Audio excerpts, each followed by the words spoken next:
It is now 5 o'clock, so I will call this meeting of the Camarillo Sanitary District Board of Directors to order and ask the clerk to call the roll. Director Tremblay. Here. Director Santangelo. Here. Director Mulchay. Present. Secretary Kildee. Here. Chair Craven. Here. Please rise and join me in the pledge to the flag. I pledge allegiance to the flag of the United States of America and to the republic for which it stands, one nation under God, indivisible, with liberty and justice for all.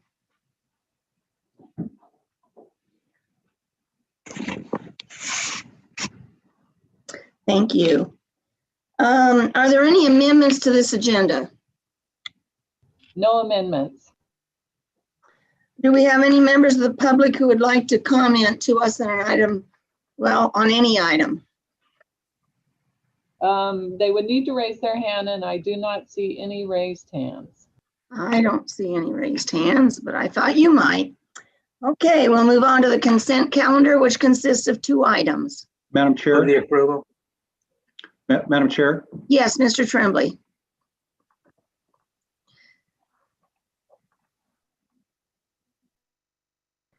Uh-oh, I just unmuted myself, sorry. I would like to ask a question about item B. When would Yes. that be appropriate? Right now. Okay, this is a question for Mr. Klotzel. And Dave, when I read the staff report, my primary concern is that staff intends to return to the council for a discussion on whether to enter into a PPA third-party agreement versus capital ownership by the city itself, regardless of whether a grant is awarded or not awarded, correct? In other words, you're going to be coming back to us regardless of what happens with this grant application, correct? That's correct. That's correct. Yeah, this item here tonight is specifically for authority to go forward with the grant application that we're doing concurrently with the other work where we're going to be coming back to council with as we move forward with an RFP for design that includes discussion on the PPA versus city ownership model. So yes, definitely we will be back to council on this item again. Okay, just editorializing, because to me it's such a significant decision financially and otherwise for the city. I just want to be sure that we're going to be have a chance as a council to talk about this again. Most definitely. Okay, all right. Thank you, Madam Chair. That concludes my questions. And just for the record, this would be to the Camarillo Sanitary District Board. The city council item would be later. You're right, Madam Chair. It would be the CSD board, excuse me. Thank you for reminding me. Okay, there's a motion. Is there a second? I'll second. There's a motion and a second to approve the consent calendar. Could we have a roll call, please? Director Tremblay. Yes. Director Santangelo. Yes. Director Mulchay. Yes. Secretary Kildee. Yes. Chair Craven. Yes. That motion carries unanimously. Are there any comments from staff? No comments from staff. Comments from board members? Okay, that we will adjourn to December 2nd at 7:30 p.m. Madam Chair, I would like to thank you for reminding me personally which meeting we were in. So at this point, since we've now concluded with the sanitary district meeting, we will now go forward to the adjourned regular meeting of the City Council for Wednesday, November 18, 2020. We are hereby called to order. I'll let the record reflect that all council members, in addition to sanitary district directors, are present. Do we have any amendments to the agenda? No amendments to the agenda. All right, we'll move on to the consent calendar. I do have one thing on the consent calendar. Well, actually, do we have let's hear a motion and a second on the consent calendar first. I'll move the consent calendar, less whatever the mayor has like to discuss. A second. In a second, okay. I just want the record to reflect that I'm going to recuse myself on consent calendar item G, ditch, culvert, and detention basin maintenance. I need to recuse myself because one of those two projects is taking place close to our home. And Therefore, I need to abstain. Mr. Pyrick, is that sufficient for purposes of the record? It is on a consent item. You do not need to leave the meeting. You can just announce the conflict and that you're abstaining. Okay, all right, and I've done that, so we're in good shape, right? You are. Okay, good. With that, then, we have a motion and a second on the consent calendar. Madam Clerk, will you please call the roll? Councilmember Craven, Yes. Councilmember Kildee, Yes. Councilmember Molche, Yes. Vice Mayor Santangelo, Yes. Mayor Tremblay. Yes. That motion carries unanimously with the one abstention noted. Okay, very well. Thank you very much. That will bring us then to item 3A under Public Works, and that will be the Camarillo Hills drain replacement at Ventura Boulevard, SD 5052. And I believe Mr. Klotzel will be presenting on that. Yes, I'll start it off. Thank you, Mayor and City Council. This item will be presented by Senior Engineer Andrew Grubb. Great, thank you, Dave.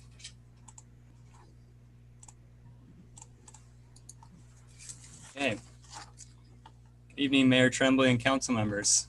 Staff is here today to present the conceptual design alternatives for the Camarillo Hills drain replacement.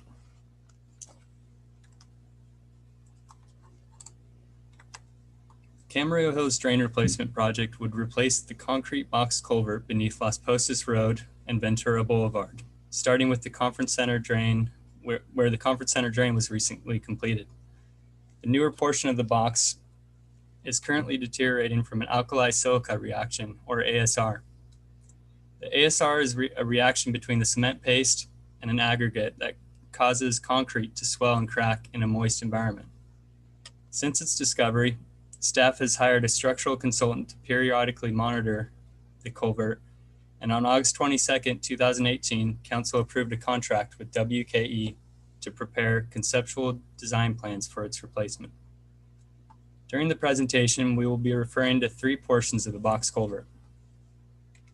So if we zoom in here, the original box, which is the middle portion shown here, that was constructed in 1973.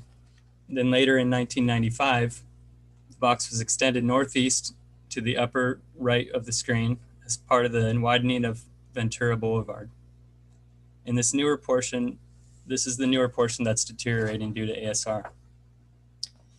Then three, the final piece is in this lower left here. That's the extension of the existing culvert to the southwest that's required in order to shift southbound traffic during construction and can later be used if Las Postas Road is widened. Staff's approach when developing phasing for the four concepts was to prioritize keeping traffic lanes open during construction. This may result in a higher cost and longer construction. However, staff thought this approach would be preferred over closing the entire intersection or reducing traffic to a single lane. Staff presented these alternatives to the Streets and Transportation Committee on October 12th, 2020.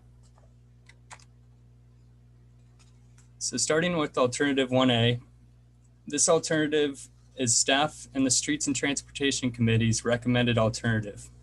This alternative would replace the entire box culvert by excavating and removing the old box from the surface and constructing a new box in its place using cast-in-place construction that matches the existing box dimensions.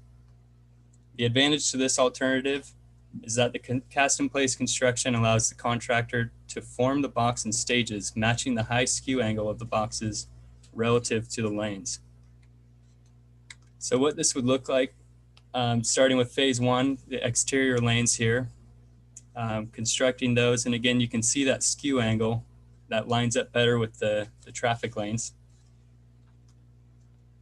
Constructing shoring to protect the promenade sign in place. And then phase two would be those interior lanes after phase one is complete. So this alternative is the most cost effective since it uses traditional construction methods that can be performed by a prime contractor, encouraging more competitive bids, and provides the longest economic design life by replacing the entire box culvert at once when compared to only replacing the deteriorating portion, as we will describe in alternative 1B. A precast option meaning constructed prior to arriving on site, on the existing alignment was not recommended in this alternative, since it would require too many phases to leave traffic open due to the angle of the box relative to the traffic lanes. This alternative is anticipated to take a total of 18 months over 2 dry seasons to complete, with 12 months of actual construction time on site. So alternative 1B is a cast in place reinforced box culvert on the existing alignment. However, this alternative replaces only the deteriorating box portion. This alternative reduces the number of utility relocations, minimizes traffic disruptions, and reduces the upfront construction cost. However, this would leave the older box in place, which would eventually need to be replaced at a later date. This alternative is anticipated to take a total of 17 months over 2 dry seasons to complete, with 10 months of actual construction time. So again, here's what that would look like. Constructing phase 1 would be the exterior lanes at Ventura Boulevard and the extension of the box culvert, constructing that shoring. And then phase 2 would be those interior lanes. And you can see that interior piece would be left in place.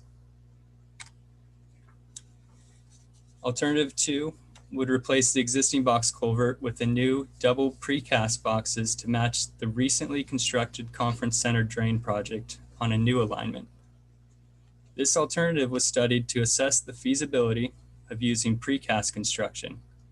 Using precast construction boxes requires a new alignment to better align with the traffic lanes. So here's what that would look like. Phase 1, extending the existing box culvert and that first lane of Las Posas Road there. Phase 2, again, completing Las Posas Road, shifting southbound traffic to that recently constructed portion of phase 1. Phase 3, constructing that portion up to Ventura Boulevard. And then finally, phase 4, completing the channel. This new alignment minimizes the duration of traffic closures by realigning the box to cross Ventura Boulevard and Las Posas Road at less of a skew. The more perpendicular crossings allow closer alignment of the precast box ends with the traffic lanes. Precast construction also reduces the construction duration in the field, since the boxes can be constructed off-site and set in place as soon as the site is excavated and subgrade is prepared. This alternative also allows for large pipes to be placed through the existing box culvert prior to backfilling to increase the hydraulic capacity. This alternative is anticipated to take a total of 19 months to complete, with phase 2 and phase 3 constructed during the wet season, and phase 1 and phase 4 constructed during the dry season, since those are in the creek. Alternative 3 here would repair the existing box culvert by jack and boring 2 precast boxes through the existing box culvert. Jack and bore is a trenchless method, similar to slip lining a pipe, that pushes the precast concrete box on steel guide rails using large hydraulic jacks, using the existing box as a shell to hold the soil in place. This alternative would minimize or eliminate traffic staging and disruption to the intersection by completing work from one end of the box. So here's what that would look like. First, starting on the north end, excavating a bore pit and dropping those precast boxes in from the north end and sliding them again on steel guide rails underneath the existing box. We'd remove the bottom of the existing box and then push those through the existing box. So it would likely be many more boxes than this, but to simplify it, it's shown in phases there. The next phase here would be the extension of the box culvert. Again, that would be done either precast or cast in place, and then closing up and connecting the new box to the conference center drain. So the existing box culvert would be used as a temporary shoring again during installation, and the void backfilled with slurry cement between the existing box and the new exterior of the new box. The total hydraulic area would be maintained by removing the bottom of the existing box and lowering it by 2 to 3 feet with the transition where it meets the new conference center drain boxes. This alternative is anticipated to take a total of 7 months to complete, during the one dry season, since much of the work is precast construction and can be constructed off-site before breaking ground. So this slide shows an estimate of the schedules and comparing each alternative. Alternative 1A, again, and 1B, cast in place on the existing alignment, require the contractor to stop work in the creek during the wet season. Alternative 2, precast on a new alignment, again, can continue through that wet season by constructing phase 2 and phase 3 outside of the creek. Alternative 3, the jack and bore method, is anticipated to be completed during one dry season since the boxes can be cast in place ahead of construction. So this slide shows a comparison of the estimated costs. The colors green and red are used to represent the relative accuracy of the estimate, as well as the number of, if the number is relatively high or low to the other alternatives in comparison. So starting with the recommended alternative 1A, using the more traditional cast in place construction method is easier to get a more accurate cost estimate and is anticipated to result in more competitive bids and lower relative construction costs. Furthermore, the city will save on design and environmental costs, construction administration, traffic control, and mobilization costs by completing the entire replacement as one project. The next alternative, 1B, replaces only the deteriorating portion, and those additional costs would result in an extra 15 to 20% over alternative 1A when the full replacement is complete. Again, because most of those costs would need to be redone for design and environmental and construction administration. Alternative 2, precast construction, resulted in the highest overall cost due to the longer construction duration and additional right-of-way required. This alternative would likely result in more mitigation and environmental costs that would need to be determined in final design.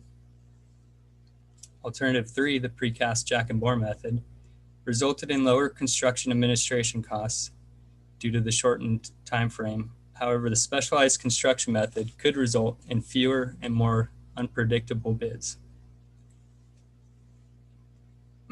So this next slide shows a comparison of the estimated construction length, both the active construction time on site on the left and the total overall construction on the right. Again, alternative 1A and 1B would need to be stopped during the wet season, so that's why there's a difference in those numbers. This also shows the anticipated useful life, right-of-way, and traffic control costs and total construction costs of each alternative. Alternative 1B would replace only the newer deteriorating portion, so it's anticipated that the non-deteriorating portion left in place would reach the end of its useful life in around 25 years. So are there any questions before we move on how staff came to this recommendation? Thank you. Are there questions from council members at this point? Okay, hearing none, Mr. Grubb, please proceed. Okay. So this slide is taken from the current 5-year capital improvement program, which currently has $270,000 in admin, $1.3 million for final design and environmental, $100,000 in right-of-way, and $12.56 million in construction for a total of about $14.2 million. The capital improvement program lays out future anticipated expenditures that the finance department uses to start programming funds so that by the year it's programmed, the funds are available. So 9.3 million of the 14.2 million is anticipated to be programmed out of the general fund. So next steps, staff is requesting that council confirm the preferred alternative and direct staff to negotiate a scope of work with WKE for final design. Next, staff would return to council to award the consultant agreement for final design. And as shown on the previous slide, again, the project is programmed in the 5-year capital improvement program, and local funding would be available and programmed by the time design is complete and the project is ready to bid. However, concurrently, staff is pursuing federal grant funding through the Highway Bridge Program to fund construction. The Highway Bridge Program is a highly competitive program due to the increasing number of bridges that the state will require that require repair or replacement and the limited funding that's available. Program projects are prioritized based on set criteria, such as a bridge being closed due to structural deficiencies and scour critical bridges.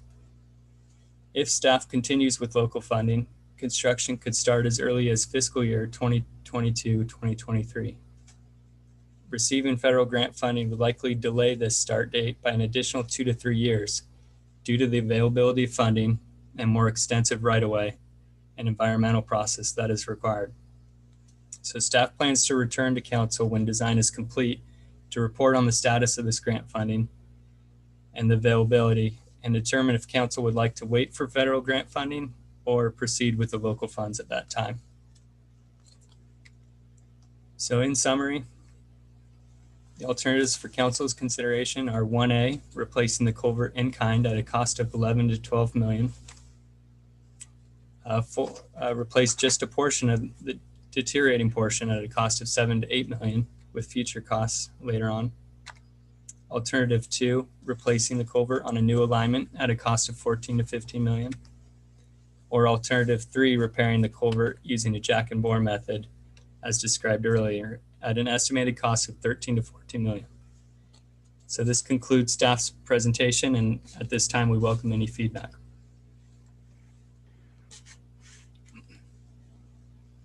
Tony, you're muted. Thank you, Charlotte. I appreciate it. All right, questions from council members for Mr. Grubb. I think Mr. Mulchay had his hand up.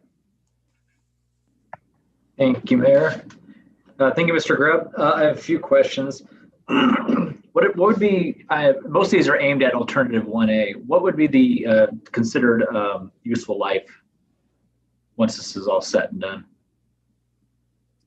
So we anticipate that a normal bridge useful life would be, the design life would be about 50 years, but could extend well beyond that. But that's typically what we use for design life. Okay, so as a base, 50 years. I'm curious, why did the older portion that was under Ventura Boulevard in Las Posas, why is that in better condition than, say, the newer parts that were done, cast in 95 and set? Yeah, that's a great question. So it depends on what aggregate source they used. And in those mid-90 years, you know, it was just a matter of what aggregate source they used. And that aggregate actually happened to have that, it was reactive. So it led to that ASR, that deterioration.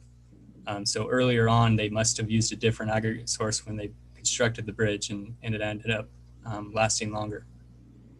And I have to ask, the portion of the culvert drain that we just did underneath the newly proposed conference center, that won't be, we've inspected that won't be at such risk for ASR. Correct. Yeah, it's something we test for now on every bridge we construct. Okay. The estimates we have, how were these just recently generated? The estimates, and specifically the one for or the one we've been going off of in our capital improvement program for the 14.2. Is that a relatively new estimate and that's been updated and looked at? That's correct. So prior to adoption of the CIP, we had completed the conceptual design phase and were able to update those cost estimates prior to adopting that. So what you see matches alternative 1A. That 14.2 would include final design, again, which isn't included here in the 11 and 12 million. So that's that discrepancy, is that extra million for final design and environmental. Okay. So aside from actually going out to bid, we're as confident as can be in the $14.2 million number. That's correct.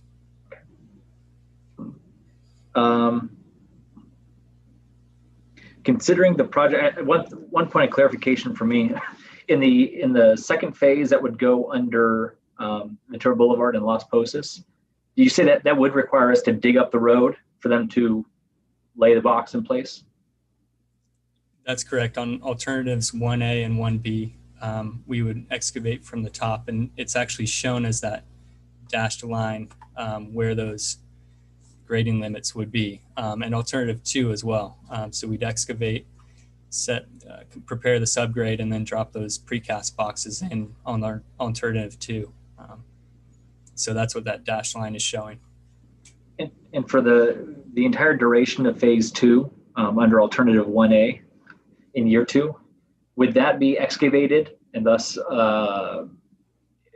the inability for traffic to go over it, would that be for the entire duration? I was thinking, obviously, for this time of year, I know it gets rather hectic. I mean, it's always rather busy over there, but obviously around the holidays, for obvious reasons, traffic is already snarled as it is. So do we have any ways of mitigating that?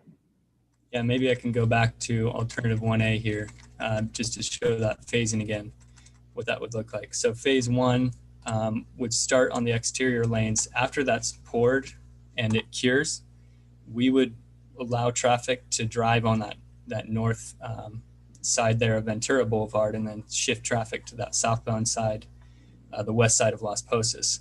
And that would allow us to then construct phase 2 separately while traffic's diverted to the exterior lanes. So phase 1 would be open by that point, by the time we start phase 2 in the following dry season. How would we handle, I know I'm getting into specifics, the traffic going east on Ventura Boulevard into the outlets? Would those eastbound lanes be completely blocked? Let me actually pull up, I have the drawings here just in case a question came up with that. So let me show you alternative 1A. Here we go. So phase 1, again, that hashed mark there, that would be constructing those outside lanes. So again, with phase 1, you have that southern portion open. There's one lane there where we see the 15 feet. Mm-hmm. That would be the eastbound traffic lane. And then you can access the outlets through that driveway. Phase 2, you can see we open up that driveway and use the north side of Ventura Boulevard. Okay. And then last question. Thank you for all the answers. The fact that the hotel conference center is aimed to be fully completed before the start of this project, for the portion of the drain that's on that property, does that inhibit their ability to complete some portion of the project, or how would that occur? Yeah, and that's something we're working with the developer on right now. We wanted to see how these projects lined up, but we are constantly coordinating with them. Likely what would happen if they did need to pave that, it's in the parking lot area, so they might have to pave it, and then we'd reconstructed that once we go to construction for this project.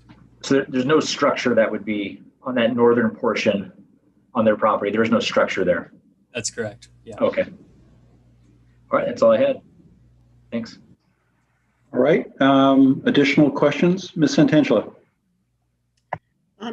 Yeah, thank you. This is a good report. I was wondering, weren't there issues when we did the conference center drain with the precast boxes?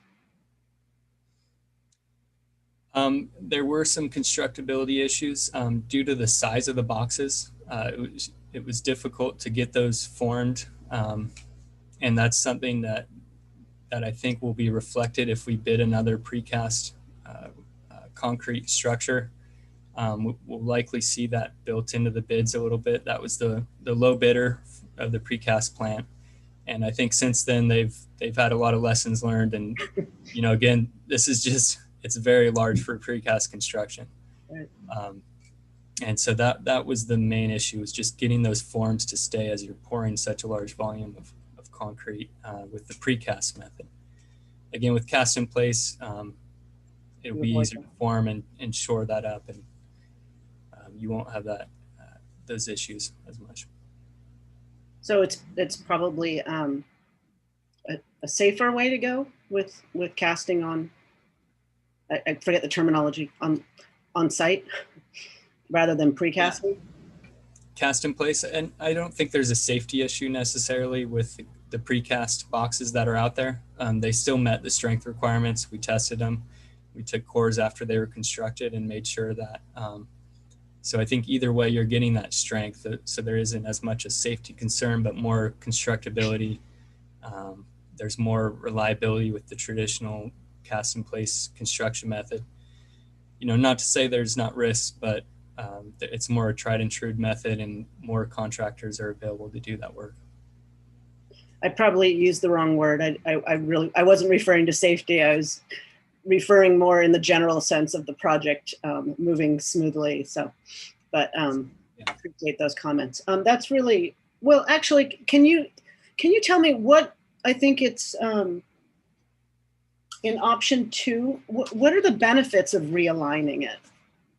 Like, why would that be considered? Yeah, let's go back to that, that drawing here to show conceptually. So again, with precast boxes, I wish I had a picture here, but you can imagine they're perpendicular boxes. They're about 4 feet wide. So there's multiple of these boxes, and in order to get them on a truck, you can't make a high skew angle to match those traffic lanes. So what we were exploring with this option is realigning it. So you can see we crossed Las Postas Boulevard at more of a perpendicular angle. And then we crossed Ventura Boulevard at more of a perpendicular angle. And so those boxes would line up better with those traffic lanes. You can see where I show this dashed line here, versus if we tried to cross on the existing line alignment, that would take out 2-3 lanes of traffic for one box. And so it was difficult. We'd have to construct it in more phases, and it wasn't cost effective to do that precast construction. Thank you. Now I understand now. Thanks. That's all I had. Okay, thank you. Are there any other questions for Mr. Grubb? Mr. Grubb, I would just want you to know that I'm relieved that you clarified the meaning behind the red and the green characters. I thought that was an early Christmas indication, but apparently not. It had some significance attached to it. Let's see, at this point, let me see if there are any public comments before we turn it back over to council. And I am looking at my screen, and I do not see any hands raised for public comment. Madam Clerk, do you agree? I agree. I would just say that if they wanted to comment, they do need to raise their hand. Right, I'm sorry, and I will do that. Is there anyone in the public who wishes to comment on this item? If so, please raise your hands. And seeing none, we will then turn it back to the council for further deliberation. Mrs. Craven, you want to start us off? Sure, I have comments is all I have, but I agree wholeheartedly with the committee and staff's recommendation. I think that we need to replace the entire thing instead of putting the second part onto a future council, when very well could be that Ventura Boulevard is even wider. And so I think we need to move forward with alternative 1A. All right, who'd like to go next? Mr. Kildee. Yeah, we had a thorough discussion in the subcommittee about this, and you know, the thinking was that we really wanted to get this done right the first time. We really didn't want to extend this any longer than what we wanted to, you know, talk about, and the cost was brought up too. So we didn't really talk too much about 1B because it was a partial replacement. And item 2, the timeline, I think somewhere between 18 and 19 months, if memory serves me correctly. And also there was a lot of mitigation that would have to go with that one too. And number 3, it was just kind of more unpredictable. So we landed on number 1 for a lot of the reasons that have already been brought up here. And the full replacement, I think, was important. And the cost, I think, was somewhat favorable as well. So that's some of the reasons why we landed on that. And I do support the 1A. Who'd like to go next? Mr. Mulchay. Yeah, I too will support alternative 1A.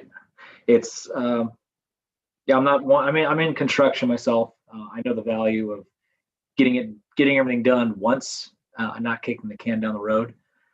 It'll serve us best, and in the long run, it'll ultimately, I think it'll be cheaper. My only rub is, and I know that staff is already on it, but that we try to find alternative funding sources as opposed to raiding the general fund for $10 million. Because I know this is a significant project. I know the cost of it had ballooned in the last 12 months as the scope became a little bit more clear. And the complexity of this project became a little bit more clear. And so whatever we can do to identify additional funding sources, all the better. That's my only concern. But otherwise, I'll support 1A.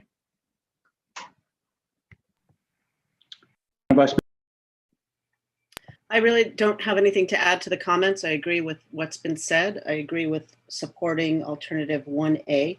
And I'd like to thank the committee for reviewing this beforehand and offering their suggestion for which alternative. And yeah, that's all. Thank you, Madam Vice Mayor. And I support alternative 1A as well. There was extensive discussion in the Streets and Transportation Committee. This kind of reminds me about the old stories about Roman bridges.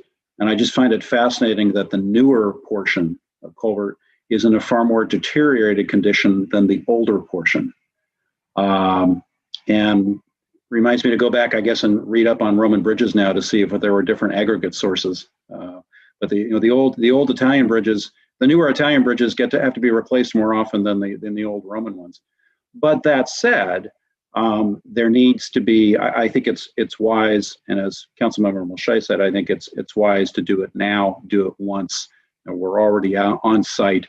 And I think ultimately, taking the long-term view, that's the most cost efficient. Open it once, do it right, and get everything replaced. So with that in mind, I think it's probably time to entertain a motion. Your Honor, Mrs. Craven. I would move to determine or to recommend to ask staff to proceed with alternative 1A and direct staff to pursue grant funding for the project and also to return to council with professional services agreement for WKE Incorporated. Time to entertain a motion. Your Honor. Yes. I can hear you, Mrs. Craven. Oh, I thought I heard somebody say entertain a motion, and I thought maybe you hadn't heard me. No, I heard you. You were right in the middle of your motion. Okay. You want to finish it off. And to direct staff to return with the final design of the recommended alternative. Thank you. I heard that too, and I wasn't sure where that came from. It sounded like a gremlin in the system. All right, so we have a full motion, and it's in the form of the recommended staff motion, if I understand it correctly, Mrs. With Craven. the addition of, at the beginning, it says alternative A1 now. Correct, or 1A. 1A. Okay, all right, very well. Do we have a second? I'll second. All right, we have a motion by Councilmember Craven, a second by Vice Mayor Santangelo. Madam Clerk, will you please call the roll? Councilmember Craven, Yes. Councilmember Kildee, Yes. Councilmember Mulchay, Yes. Vice Mayor Santangelo, Yes. Mayor Tremblay. Yes. That motion carries unanimously. Very well, thank you. And thank you to Mr. Grubb for an excellent report. Very well. Thank you. Mayor, you muted yourself. I muted myself again, darn it. Okay, this is Public Works Night. So we're going to now go to item 3B for Camarillo Area Transit Fixed Route and Dial-A-Ride Services. Yes, thank you, Mayor Tremblay and City Council. Yes, Public Works Night, and it's going to be really short. We're going to keep this really brief. Just kidding. That remains to be seen. We've got quite a bit of material to cover. As council's aware, over the past year plus, we've had several meetings on discussions on transit with various components. So we're back again tonight. Last extensive meeting discussion was May 13th. and several different alternatives having to do with possible adjustments to transit were discussed. Some requests for additional information came from the city council. So in the past several months, staff has been working on pulling that information together, and we will be presenting that tonight and then for further discussion on seeking direction from council. So with that, Tyler Nestved is going to be providing the presentation tonight with the PowerPoint. So Tyler will get going with that and share his screen for the presentation. Thank you, Dave.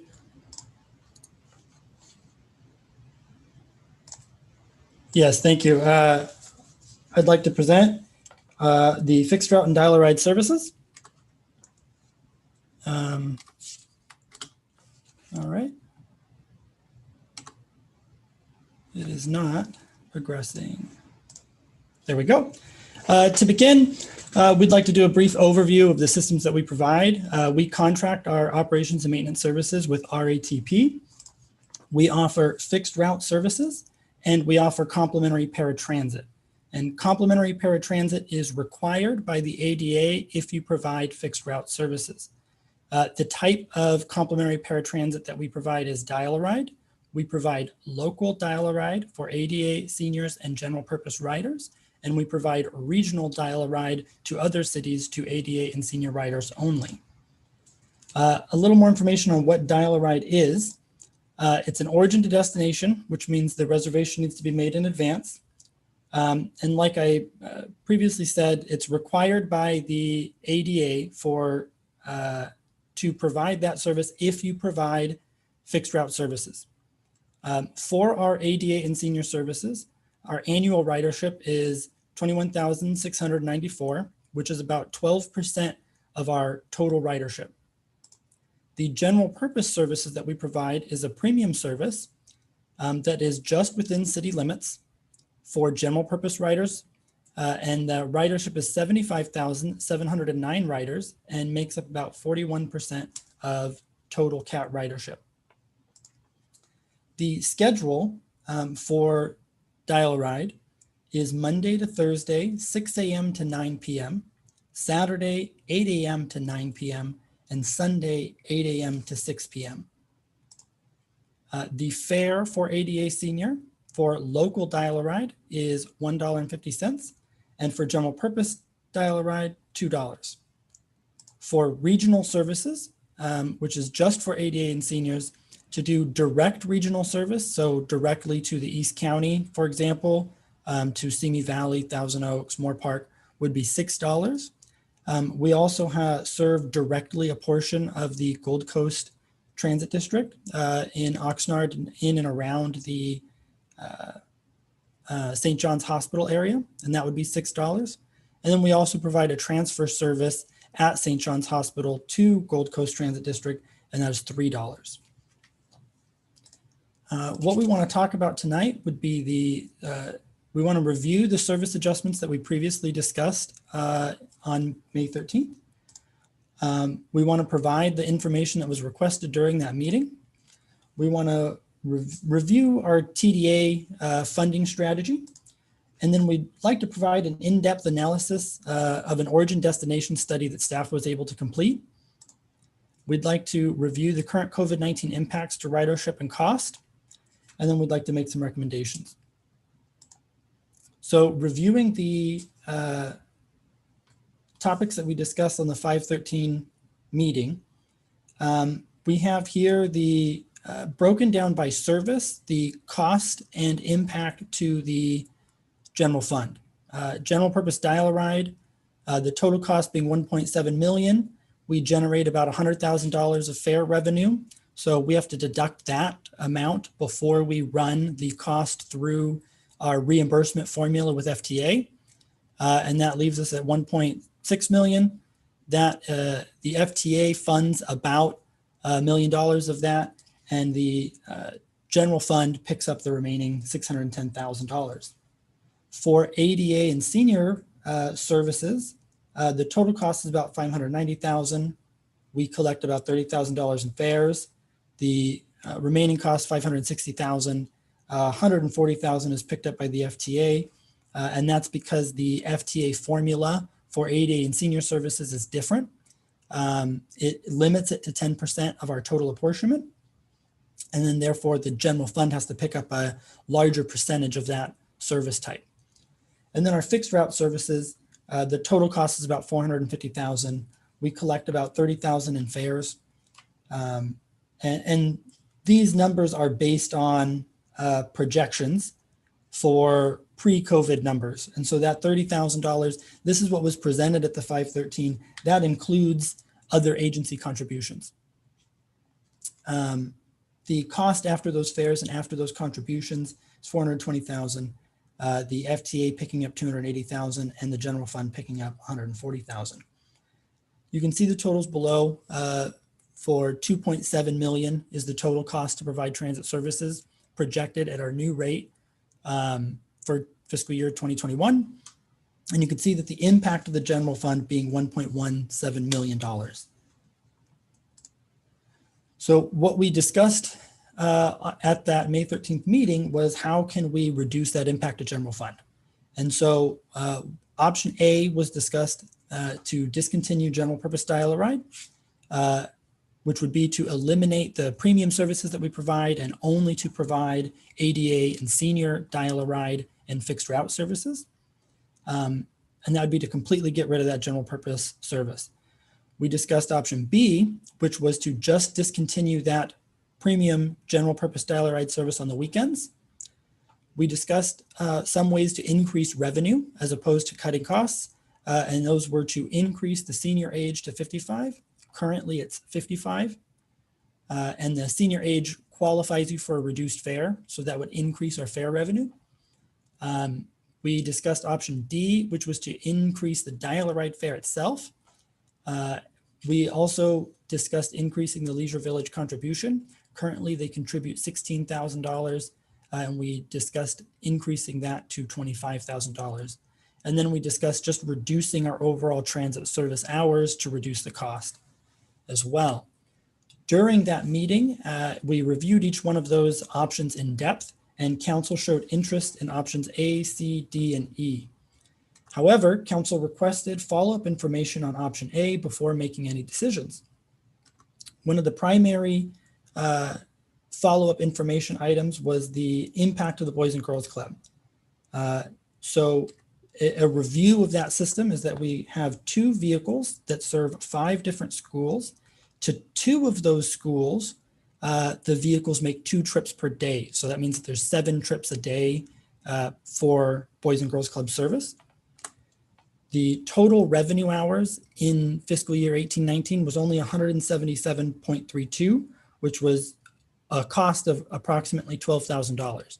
So even though it's quite a few trips per day, it only takes the 2 vehicles a short amount of time to accomplish it, and they're very effective. The total ridership was 6,371, or 8.4% of the general purpose ridership. So this very efficient service by using our larger vehicles and getting 16, kids on board at a time, we're able to make very efficient work for that service. However, the total cost is actually fairly reduced compared to the rest of the service. So one of the other items that came up during discussing the option A was what would be an appropriate fixed route alternative? What system would be required to replace the general purpose dial-a-ride without losing access to public services or public transit for that general purpose ridership. And for that, staff conducted an origin to destination study. And before we get into the details on the origin to destination study, we want to refresh how we use our TDA funding. The FTA funds that we receive for transit require a non-federal match. Typically, agencies use TDA for that match, but Camarillo uses general fund. And the TDA funds are state funds, so they're eligible for that match. And they're actually required to be used for transit unless you meet the following conditions, which is your population is under 100,000 and you have no unmet transit needs. And the unmet transit needs we discussed at length before as well. is a process where if individuals make a request for service and you have a certain number of those requests for a specific type of service that you're required to provide that, so long as it doesn't be a financial burden to the system.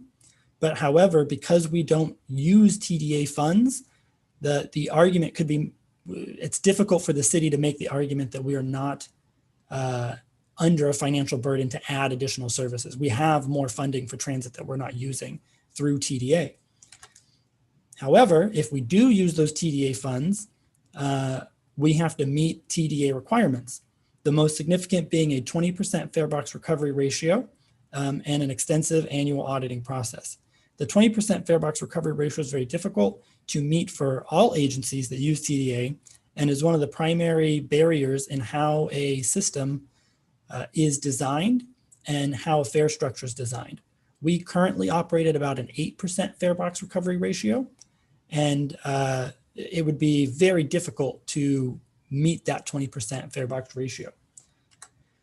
And you potentially may lose your TDA funding if you don't meet those requirements, which is one of the primary reasons why Camarillo chooses to use those TDAs for streets and roads and not for transit. And it's important to know that should we choose to use those TDA funds for transit, we would then be taking that away from the availability to use those for streets and roads. In which case, if we wanted to keep the same level of service for streets and roads, we would have to backfill it with general fund. Now getting on to the origin destination study, all data for the origin to destination study is from fiscal year 18-19. That's the last full year of data that we had captured pre-COVID-19. And what we want to answer with this study and what we want to try to learn from this study is where is our current demand concentrated and how concentrated is it? What type of trips make up the demand? And what fixed route structure is required to serve the existing demand? So the first step of the origin to destination study was to plot on a map every address that had a trip taken to it. And so on this map here, you can see that every green triangle and every orange triangle are an origin and destination, the orange being origins and the green being destinations. And this was actually quite telling of the concentration of our demand already. This first step really showed just how spread out our service is being used, you know, and how really there's no area untouched. Looking at the trips themselves, we noticed that most trips are single destination round trips. And that's why you see that at every green triangle and orange triangle, they overlap for the most part, because most of our trips are one individual going to one place and then returning back home and coming back. There's very few places that or times that a rider will go to one place and then have the dial-a-ride come and pick them up, take them to another place, take them to a third place, and then come home. They're usually done in single trips.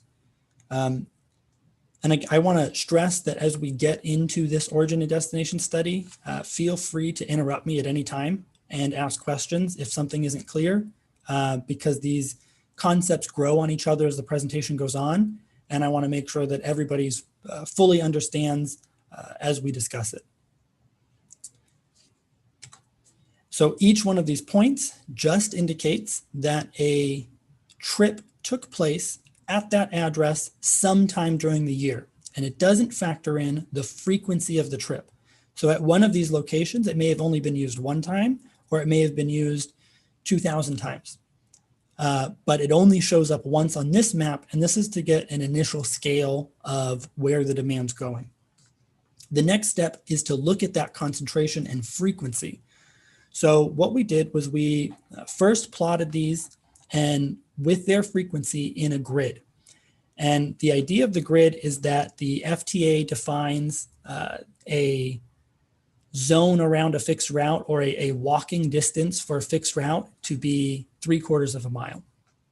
And we took that down to about 2,000 feet, which is a little less than half of a mile. And so this is a 2,000 foot grid. And each square in this grid factors in the frequency, which means that every one of those points, when a trip occurs more often, that zone would get hotter or warmer, being that the red color indicates that there are, 2,800 to 3,800 trips that occurred within that zone. And then the, blue shaded areas being that, only 1 to 250. And when we put them into this grid, a couple challenges were that the areas where there was some identifiable concentration wasn't specific enough to such a small range, or to such a big range, I'm sorry. So we wanted to get more specific and dial down that area to something smaller than a 2,000 foot grid. And we decided to go with a tract map version. And a tract map version is hard to, because it's not exactly housing tracts, but it's probably the best way to describe it. It's a combination of parcel maps and neighborhoods, tract maps, development, land use.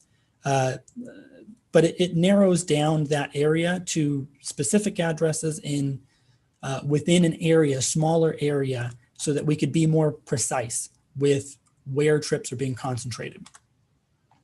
So it's the same situation with the grid, though, that the hotter the color, the more trips occurred during the whole year. And what we see and what we tend to see is that the trips are actually surprisingly evenly distributed throughout the city, that there is not really a specific hot zone with, an extreme concentration, or areas with, absolutely no concentration. You can see the airport, you can see Camarillo Springs, you can see Leisure Village, all of these areas having red zones in them. And that's, the full extent of the city is being used.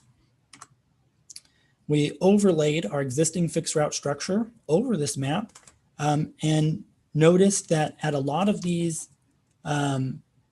of the hot red zones, a lot of them are at or near our existing fixed route structure. And I want to emphasize that these trips that we mapped are only dial-a-ride trips. So they're all of our dial-a-ride trips being plotted. They exclude all of our fixed route trips. So this goes to show that even though we have a fixed route structure in place that goes to many of these locations, our ridership and individuals are choosing to use dial-a-ride instead. Why are they choosing to use dial-a-ride? Well, one of the main factors is that these routes are omnidirectional versus bidirectional, which means that it's one bus that goes in one direction throughout the route. So anytime that you need to use the service for a fixed route service, you have to ride the entire loop of the fixed route service. So, and that's called headway. So if you needed to make a transfer, if you needed to go from one side of the city to the other, your absolute bare bones minimum travel time is 1.5 hours. And that's not factoring in the time spent waiting for the bus to arrive. That's just the travel time. Whereas in comparison, our dial-a-ride average round trip time is approximately 45 minutes. And that's being conservative. It might be even a little less than that. But that factors in about 25 minutes of travel time and the 10-minute window on both ends of your trips to about a 25-minute round trip travel time. So by comparison, you can see that the dial-a-ride service is being favored more than fixed route for those reasons. So we wanted to look at the top 10 most frequently used locations to see if there was something that we could identify or pin as to why people aren't using fixed route. And to do that, we need to look at the origins of those top 10 locations and see if the origin isn't even on the route. That could be another reason.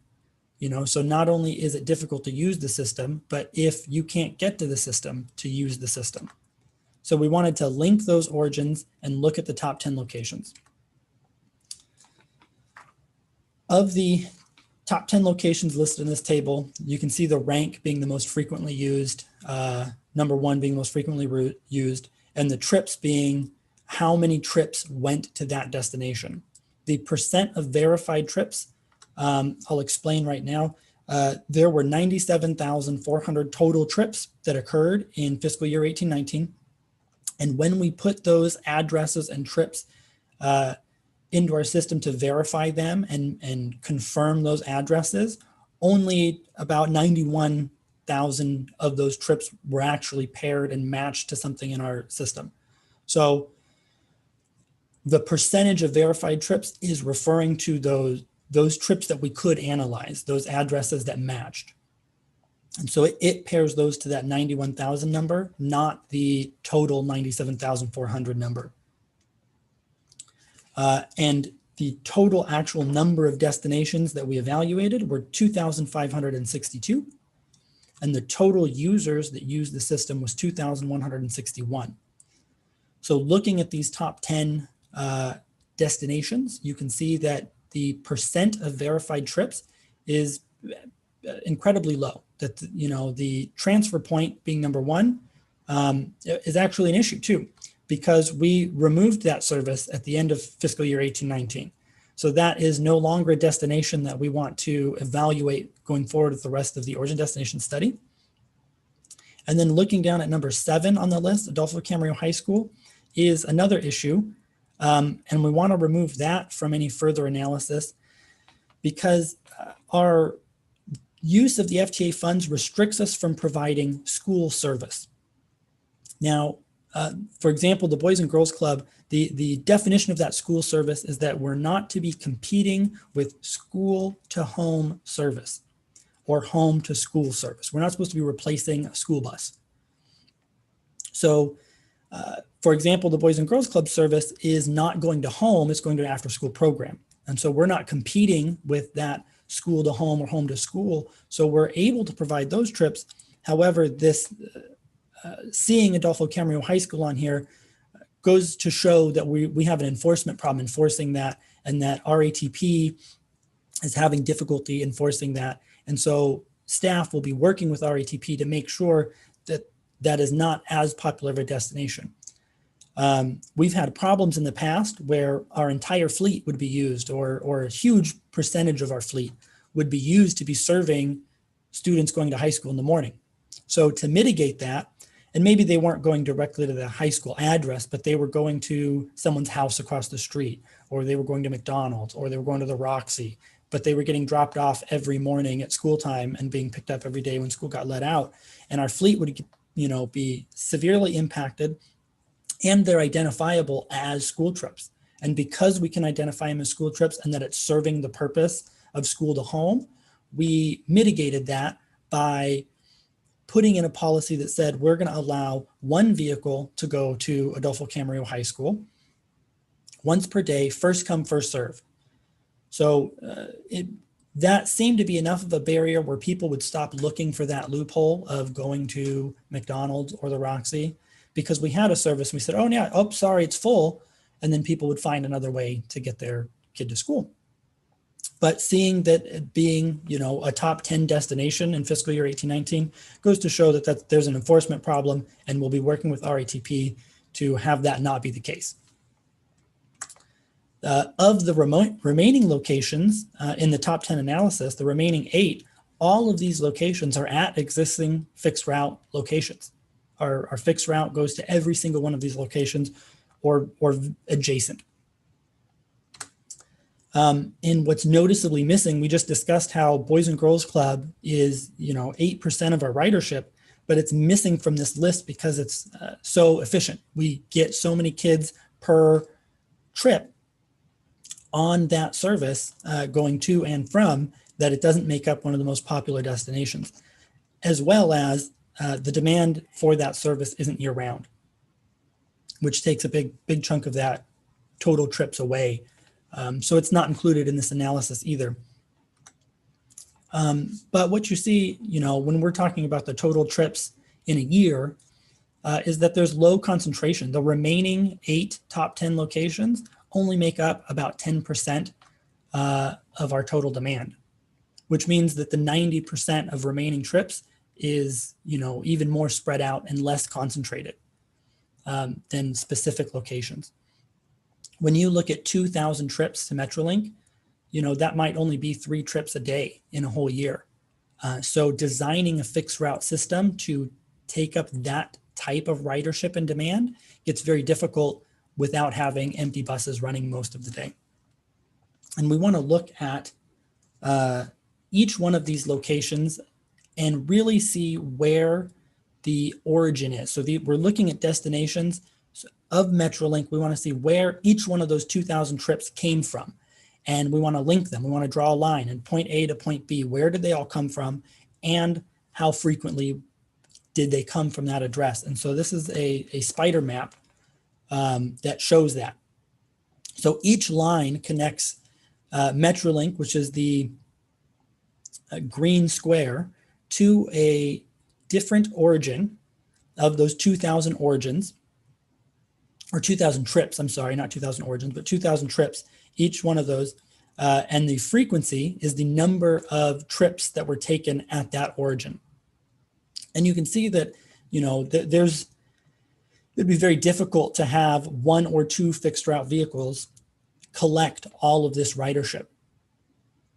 And this is just one example. And I'm going to go through all 8 of these, but I want to go through them quickly because we're trying to understand the global concept and of how could we get a fixed route structure and what type of fixed route structure would be required to capture this. And what this shows, for example, the library, again, you know, these locations are completely spread out and they're everywhere and they don't show significant concentration.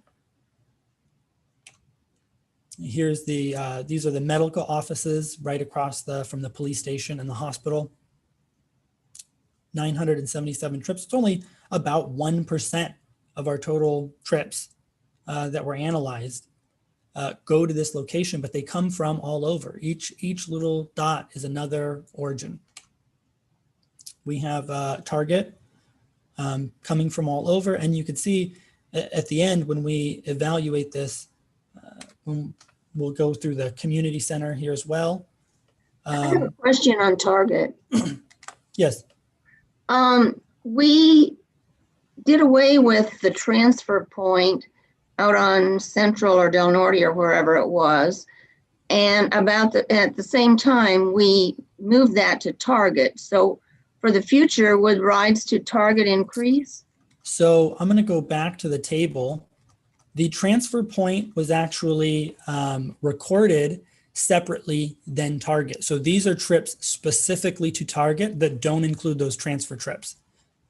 So the analysis of just the Target address is specific dial-a-ride. I just want to go to Target, not including those transfer trips. Okay, thank you. Mm-hmm.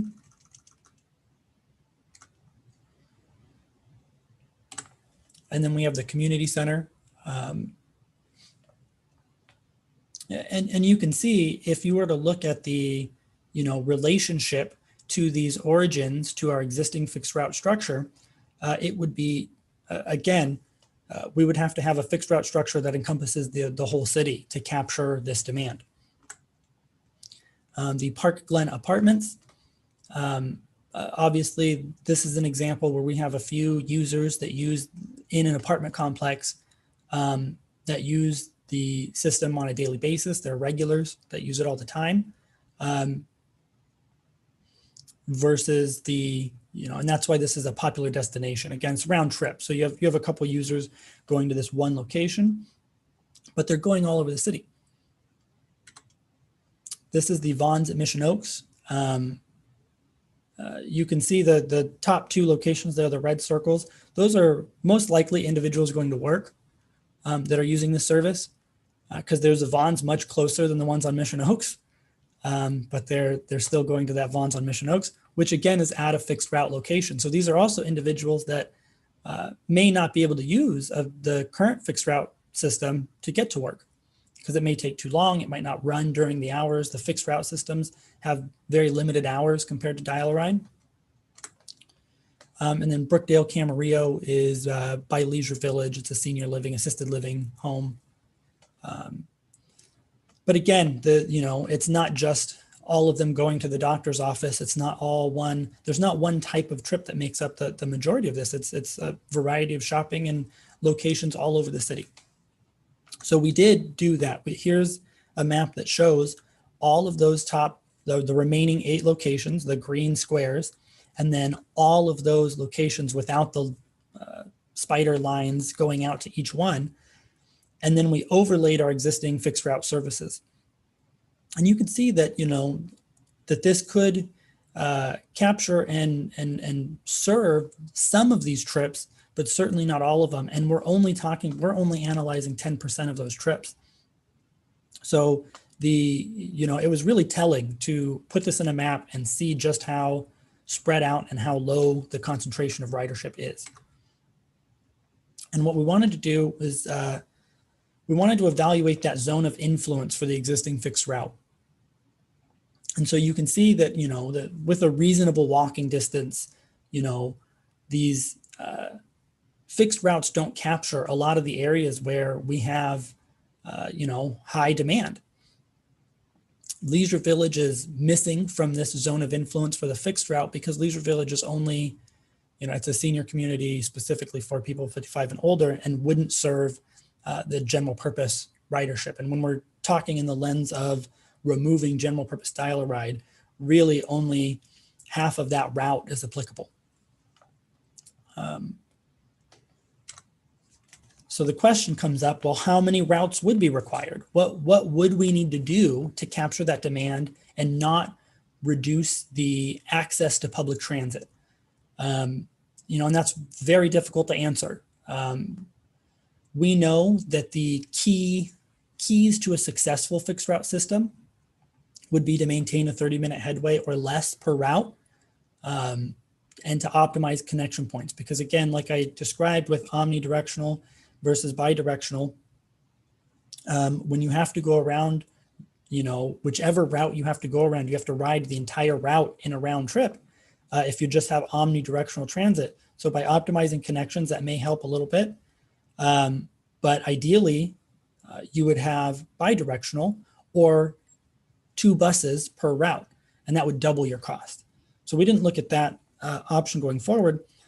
But the idea is, again, we're not developing a working fixed route system here. We're just trying to understand the scale and scope of what a replacement system would look like. If we were to remove general purpose dial-a-ride, just how many fixed routes would we need, or what options would we need to consider? And things we would need to consider would be, do we want to have multiple buses per route? How many routes do we need to have? So for just a bare minimum, bare bones idea, without giving, we're not trying to say that this is the answer, but we've put some of these zones of influence up for you here, suggesting 5 routes. Now that is not an answer. We have not studied 5 routes to be the magic number, but as a just very cursory level, we would need to at least capture the entire city, because the entire city is what's using dial-a-ride. And then for each route that we do put in, if we were to go that route, would require new bus benches, would require additional signing. We would need to get and design brochures. And we estimate, very rough estimation, because it depends, again, on getting into the nitty gritties of designing how many stops per route. But we estimate $30,000 per route of upfront cost. And then because the current ridership, we wouldn't expect that ridership on new routes for each specific route to be very high itself. When we were looking at the total trips in a year for those top 10 locations, they were around 2,000 trips for the most, and then as little as 1,000 trips, when we got down to the 8th one, or under 1,000 trips. Again, that's per year. So when you're looking at that on a daily, how many daily trips would be occurring, this system would effectively be in place, and these buses would have many empty periods where no one would be riding them. But we would have to maintain paying them per hour. They run whether or not people are on them or not. So, that highlights, again, the effectiveness of dial-a-ride and demand response versus a fixed route system. Looking at the cost and estimated cost to provide these services, the existing services, we have general purpose dial-a-ride there being 1.7 million. If we were to have a total, if we were to eliminate that and have 5 fixed routes, you would see the fixed route services would go up from 450,000 to 1.9 million. And that doesn't eliminate the need to provide ADA and senior dial-a-ride throughout the city. So those costs would maintain, if not go up, because there may be individuals that aren't, certified as ADA, because the certification process, if it's just not worth their time and the dial-a-ride so convenient as it is, that 590 could go up. And we want to consider that as well. But this breaks down the cost there for 5 fixed routes being at 2.5 million and 4 fixed routes being at 2.1 million. Again, we'd want to stress that there would have to be upfront capital costs of about 30,000 per route, and anticipate, that we'd have to be okay with empty buses. Would we use existing buses then? So there's no capital cost for buses. So I No think capital costs for buses. We would have to continue to maintain our fleet, but we would use existing buses, yes. So that would be for bus benches and signage and, the protectors for the signage out there so that people can read the schedule at the bus stop. And that would require further, again, that's a very rough estimate of what that cost would be, but we would have to get more information. It would depend on how many stops per route. There's many factors that go into that. But this kind of sums up the review of option A at a more detailed level that includes really telling just how a better understanding of our demand, that it's not concentrated at just medical offices and a few key points. It's demand is throughout the entire city. And so we also want to talk about, if we were to go this route, our funding options. And that's our current budget is at 2.7 million that we just showed with our existing. And that's, again, assuming pre-COVID projections. So with COVID, our first quarter came in at 521,000 and ridership was down approximately 50%. So our projected cost is only about $2 million, which is, $700,000 under budget. Again, this is a strength of a dial-a-ride system, because when ridership scales down, so can our costs. If we were doing a fixed route system, we wouldn't be able to scale down those costs the same way. And we have the CARES Act funding. In the report, it does say that there's 3.7 million available, and that was our apportionment. The VCTC does take a portion of that apportionment, and what's left is about 3.4 million available for use. So for this fiscal year, that projected cost of $2 million to $2.1 million, the CARES Act funding will cover those costs and some further into the next year. And while we do that, we are saving FTA funds for future use. We still received our FTA funds for this fiscal year. The CARES Act funding that requires no local match. So currently there's no impact to the general fund. And we have some time. We have about a year before that CARES Act funding will run out and the general fund is impacted again. So, we'll be able to use the remainder into fiscal year 21-22.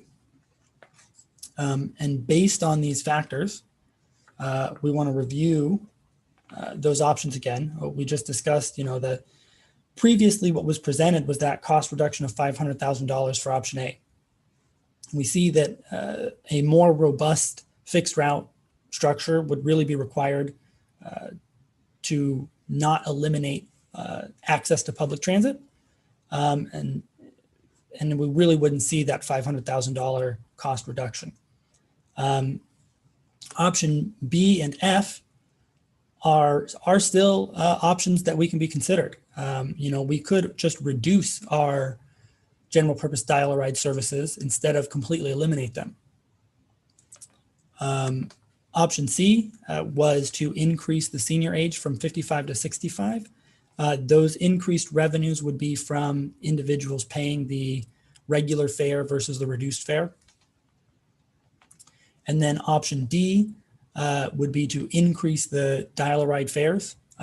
What was presented previously on the 513 meeting was increasing that to $2 for ADA senior and to $3 for general purpose. That can still be further adjusted if we, when we come back for a public hearing or choose to do that. Those prices were what was recommended at the time to get an idea of if council was willing to do that, but we certainly don't have to stick with those numbers. And then option E was to renegotiate the annual lease or the annual Leisure Village contribution from $16,000 to $25,000. The reason that we picked the number 25,000 was it was to match the contribution that CSUCI and the Canada Chamber of Commerce were contributing for our other fixed route services. And with that, we want to make some recommendations, and that's based on that low concentration of demand. We do not recommend discontinuing general purpose dial-a-ride. An expanded fixed route system is far more inefficient and more costly than we anticipated. Instead, we would recommend working on setting a public hearing to increase the senior rate from 55 to 65, setting a public hearing to adjust the dial-a-ride fare structure. Two things could happen. We would generate more revenue from that, but we would also higher fare individuals that might not want to pay such a high fare would reduce the ridership. So by adjusting that fare structure, we could see cost savings, or we can see cost reductions as well as increased revenue. And then renegotiate the annual Leisure Village contribution. Those are our recommendations, and with that, we'd like to hear any feedback or answer any questions. Okay, let's go to questions from council members. For Mr. Nisbet, I saw Mr. Kildee first, followed by Mrs. Craven, followed by the Vice Mayor. Yeah, Tyler, could you go back? I think it was the second to the last slide. Okay, so as far as the option B, the discontinue weekend general purpose dial-a-ride, do you have a percentage of how many people use the dial-a-ride on the weekend versus how many people use it during the week? Now, I understand that there's far fewer days, but do you have any data that can answer any question that more people use dial-a-ride typically on the weekend than during the weekdays, or is that data available? We have that available. It was presented at the 513 meeting, and it's about 17% of our ridership occurs on the weekend. So about 17% of that. Mm-hmm. Now, So- is that number, a fixed number? I mean, does it change during the year at all, or is that somewhat consistent? It does change during the year a little bit, but we, for the purposes of the full understanding, we just looked at the average ridership and the percent of revenue hours by the day of week. And so on Saturday, that was 9%, and on Sunday, that was 8%. And the total ridership was about 13,000 trips of all of fiscal year 18-19. It was about 13,000 trips. Okay, and then do we know, you probably have this stat too, do we know basically where they're going on the weekend? There's definitely a higher percentage of church trips on the weekend, and that's a high use of that service. But again, the overall use is very spread out, and it's difficult to say any other specifics other than we know that several individuals are using it for church. Okay, that's all the questions I have at this point. Thank you. Okay, I think Mrs. Craven is next, followed by Ms. Santangelo. Yeah, I think it's important to get into this discussion. We're talking about 3 different services, each of which has a fee. Do we know when is the last time that fee was adjusted? Because that's always a consideration. We did recently up the fare for regional services. That went from $5 to $6, I believe, in November, was effective January 1, 2020. And then in 1996 and 1998, I believe, respectively, we increased the fares for fixed route and for dial-a-ride. So that was the point I was making. And then I think we need to maybe consider that it's been more than 20 years at this rate.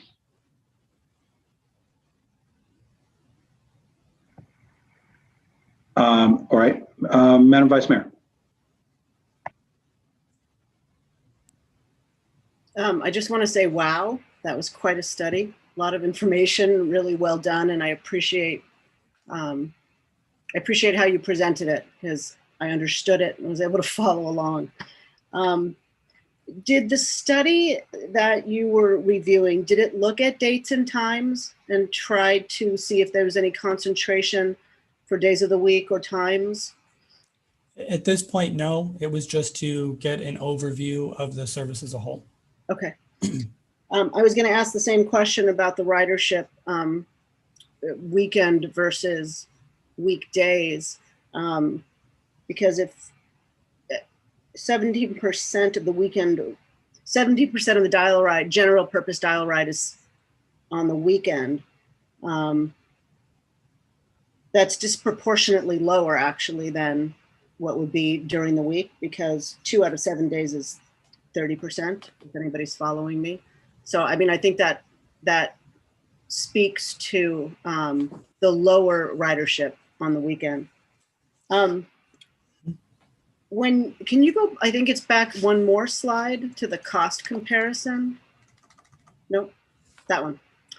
So when the cost here of the 5 fixed routes and the 4, does this take into consideration what the cost is of our current fixed routes now?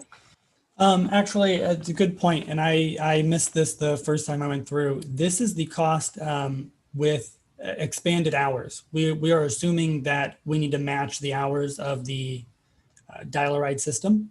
So this is the cost per route, including expanded hours, because if we were to provide it with the existing hours, a lot of these trips are for medical appointments early in the morning or for work, which occur, before 8 a.m.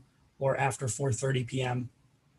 So these are expanded hours that are assumed. And again, these are the cost per route is pretty fixed for a fixed route. The number of routes is a super rough estimation. This is a concept of at least bare bones minimum providing transit for the whole city, okay, through a fixed route model versus a demand response model. This doesn't include bi-directional or having a few of them have even just 2 buses going in the same direction. This is just a bare minimum look. We don't know what the true answer is for what system's required. We just know it's far more substantial than we originally anticipated. Okay. And finally, do FTA funds expire? They expire after 5 years, I believe. But once we can charge down on them every year. So the way that we actually use the FTA funds, there is not a risk of them expiring for us. Okay. That's all I had. Thank you. Thank you. Sorry. Is that time for me to go? Time for you to go. Sorry. Okay. All right. I apologize. No worries. Tyler, thank you very much. I really appreciate your presentations because I like getting in the weeds. I like the thoroughness and the detail you provide. I appreciate it. I only have a few questions.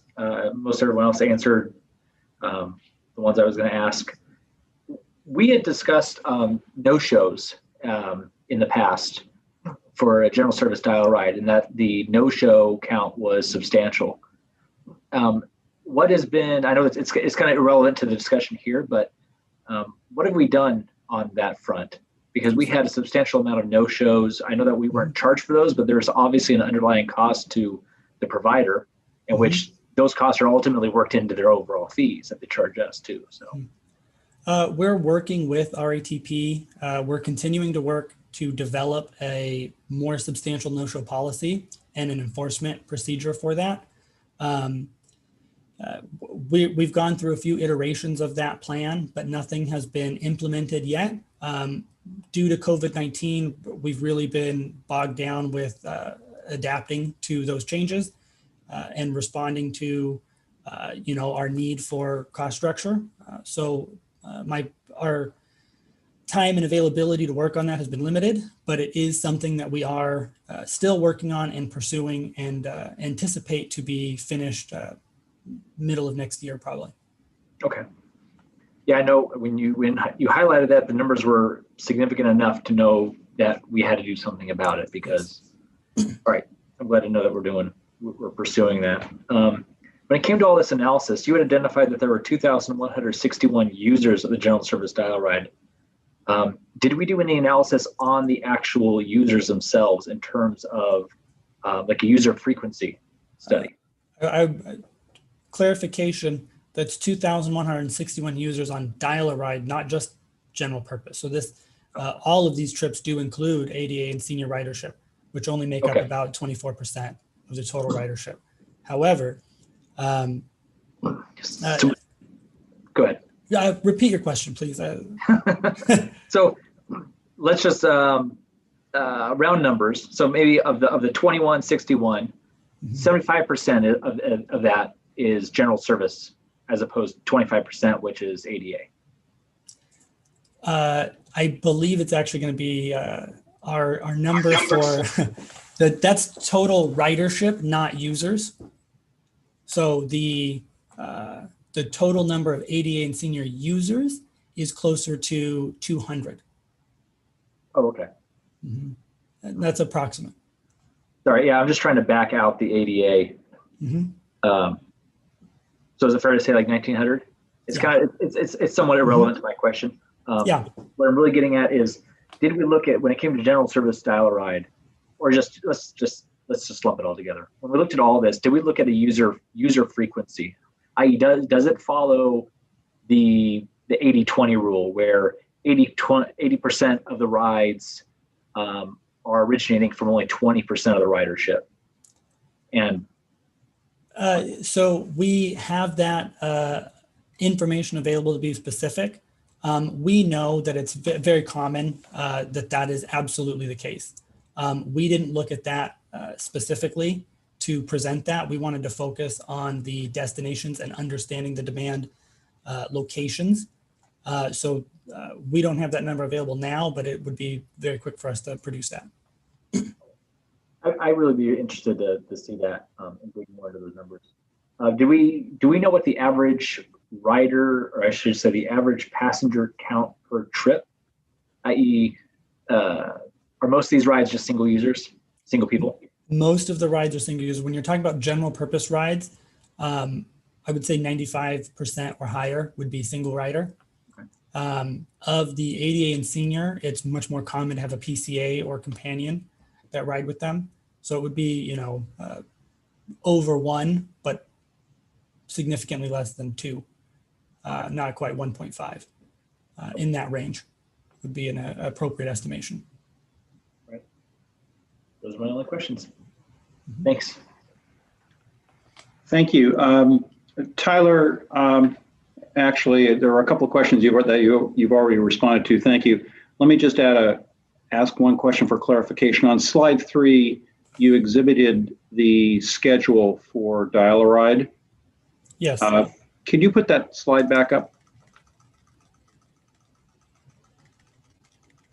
See how fast I can click. Okay, thank you.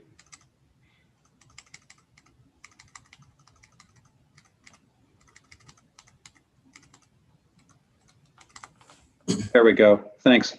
So just first question with respect to the schedule. What is the schedule on Fridays? Oh, my apologies. It's 6 a.m. to 9 p.m. So it's a Monday through Friday. In other words, they don't take a day off on Fridays. Correct. Okay.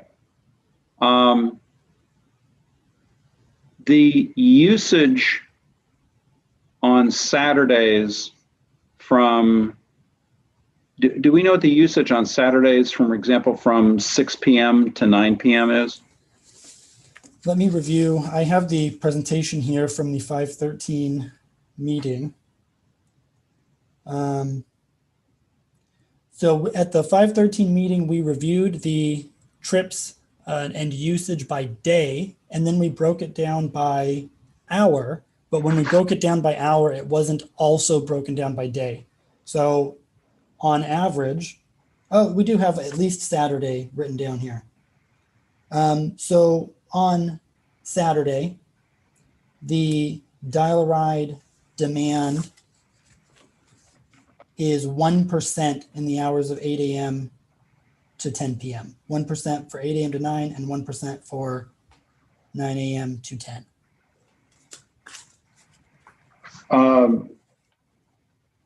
I'm sorry, I'm not sure I'm following that. That's 1% of the ridership for that day? 1% of the total ridership for a week, for the average on a week. Okay. And then what is it between then? I think you said 8 a.m. to 9 a.m. and 9 a.m. to 10 a.m. What is it? For every hour of the day that we operate service on Saturdays, it's 1%. Okay. With the exception of 4 p.m., it's 0%. Okay. So I can extrapolate that between 6 p.m. to 9 p.m. on Saturday. It would represent 1% of the total ridership for the week. 1% per hour. 1% per hour. Per okay. hour. Mm-hmm. All right. And just revisiting this statistic, the use during the week versus the use on the weekend is approximately 83% to 17%. Correct. Did I hear that right? Correct. Okay. All right. That's it for questions from me. Let's go to public comments at this point. And I would ask if there are any members of the public who wish to comment, would they please raise their hands? All right, I don't see anybody raising their hands. Madam Clerk, do you agree? I agree. All right, so let's bring it back to council for discussion and action, and we'll start with Mrs. Craven. Yes, I had been concerned when we were talking about general purpose dial-a-ride. Going back to when it was implemented, it was very important to people, especially seniors. And looking at this, there are a lot of trips to the Metrolink, but there are also a lot of trips to the library, a lot of trips to medical offices, and a lot of trips to the community center. Out of the first, 10? Out of the first 10, you take away one. Out of the first 9, those were 3 of them. And so I was concerned that there were a lot of people who wouldn't get, especially if we just had 2. In May, I think we were talking about 2 or 3 fixed routes. A lot of people who wouldn't be able to get to the fixed route system. And that isn't just senior citizens, it's other people who maybe can't walk that far. So I'm really happy to see that staff is not recommending at this time to get rid of the fixed route dial-a-ride. I do believe that we need to go ahead and be like the other bus providers or transit providers and have a hearing to raise the senior age from 55 to 65. I would set a public hearing to adjust the fare structures for dial-a-ride. And I certainly can agree with renegotiating the annual Leisure Village contribution. The reason it might sound like I really don't care as far as riders go, but I believe that any fare that was set 20 years ago or 22 years ago, it's well over time to increase it. There is nothing else, even property taxes for everybody have gone up in that time under our dearly beloved Prop 13. And I think that this bus, looking at how much we get in every year, which is such a very small percentage of what it costs to operate the system, I am I'm a firm believer that it's time, well past time, to increase our fares for our buses. Who'd like to go next? Susan? Thank you. So this has been kind of hanging over all of us for many months. So I have been very concerned about what was going to happen with our transit. And so Tyler, I really appreciate this study because this really helped clarify some things to me. First of all, you know, there are a lot of people besides seniors that use Dial-A-Ride. And so my concern is that we have transit available for anybody in our town. And this study just shows that eliminating Dial-A-Ride and replacing it with fixed route is just not, it's not a smart choice. It's not cost efficient. It's not workable. So so I appreciate all the work that was put into this. I'm in favor of changing the senior age.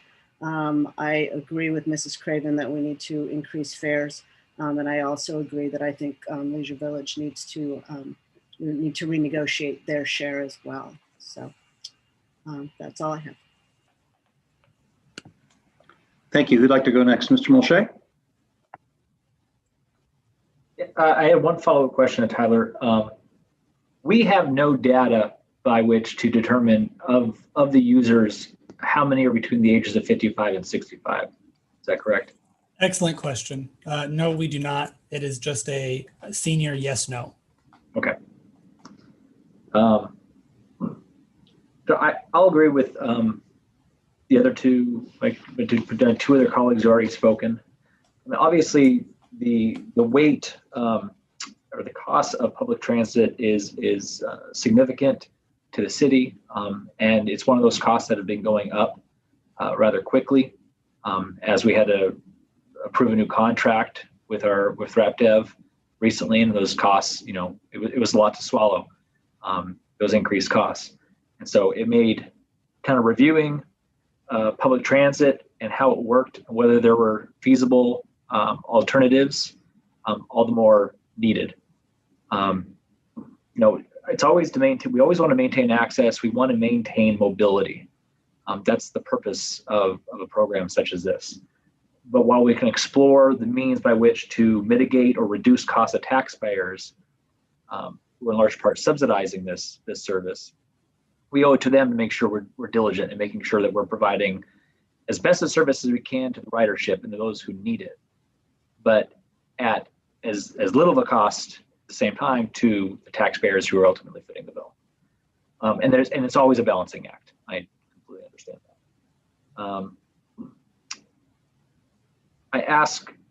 I won't get into it right now. I do support looking at not having any information to go off of.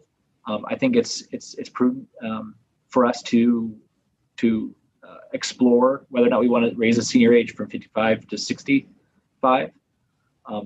If nothing else, to get a better idea as to when it comes to those over the age of 55, where they kind of fall on that, and how many use it, who might be output. Certainly increase the Dial-A-Ride fares. 20 years is long enough without there being a cost increase. That was probably the biggest revelation this evening, the biggest eye opener.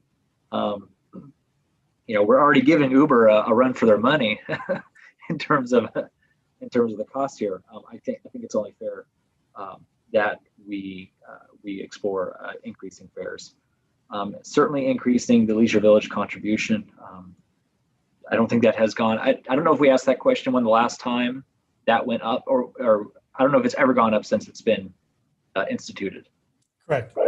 Okay, that's been in excess of 20 years as well? I'm not sure if it's been Been 20 in years. excess of 30 years. All right, I will take Charlotte's memory.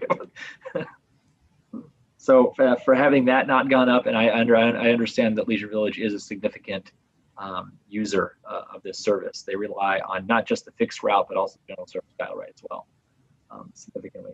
I think it's only fair that we discuss with them increasing their contribution, seeing that it's been fixed for close to 30 years. Aside from that, those are the ones. I think that's everything what the Vice Mayor and Councilmember Craven had already mentioned exploring. So I would be in agreement with them on that front. Thank you, Mr. Kildee. Yeah, without getting a lot of discussion, I agree with what's been said. I do have a question. One of them begged a question from me, and maybe Tyler has the data. Maybe he can get back to me later on this. But you know, we all are, we're all looking for cost savings in this. We know how expensive it is for transit. If we were to cut back on the hours of Saturday and Sunday, would that have any potential savings on that? Yes, there is potential savings on reducing the hours on any day. Because there's less ridership, it would be less significant than on a weekday, but there is a potential for savings for reduced weekend hours. Would that be somewhat inconsequential? I mean, I know I don't want to put you on the spot here, but I think the cost on the weekend, I believe, is about $100,000 for both days, if memory serves me correctly here. So if we did cut down the hours, is there any math that you can do now to how much that would be? Or is that a discussion for a later date? What was presented previously was that if we reduce the Saturday hours by 2 hours, we could see an estimated savings of $6,000 to the general fund. Okay, well, with that, you know, the whole cost is somewhat about 2.7 million. And I mean, that's a lot of money, but in the grand scheme of things, it's not an inordinate amount of money. So do appreciate staff's thoroughness on this. I think this is a very comprehensive study. And it's probably something that we're going to have to be, you know, revisiting from time to time too. Obviously, if we have to do an increase, which you don't like to do, we had to do it, you know, in an expedient manner. So those are my thoughts. I agree with what's been said here, and I agree with what the staff recommendation is. All right, thank you, Mr. Kildee. Tyler, I hate to ask you to adjust the slides again, but can you go back to the final slide with the recommendations?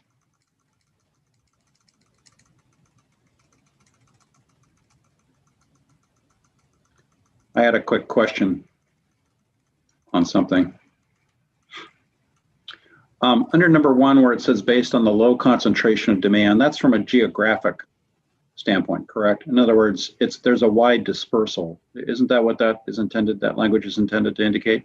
Two things. It's both geographical, and when there is concentrated, it's not a significant percentage. So there's a lot of trips going to many different areas in the city, right, you know, by geography. And wherever we do find some concentration, it's a very insignificant percentage compared to the total. Right. Okay. All right. And I'm in agreement as to all of the staff recommendations. I guess I am sensitive to the 55 to 65 because I'm very close to the 65. But nobody asks me what my specific age is. But I'm 64, and you know, I guess I would have to fess up. Anyway, the levity aside, I think we're in a position where all of us are agreeing on the 3 recommended staff items. So do I hear a motion? So move. I'll second the motion. All right. We have a motion and a second. Madam Clerk, will you please call the roll? Councilmember Craven, Yes. Councilmember Kildee, Yes.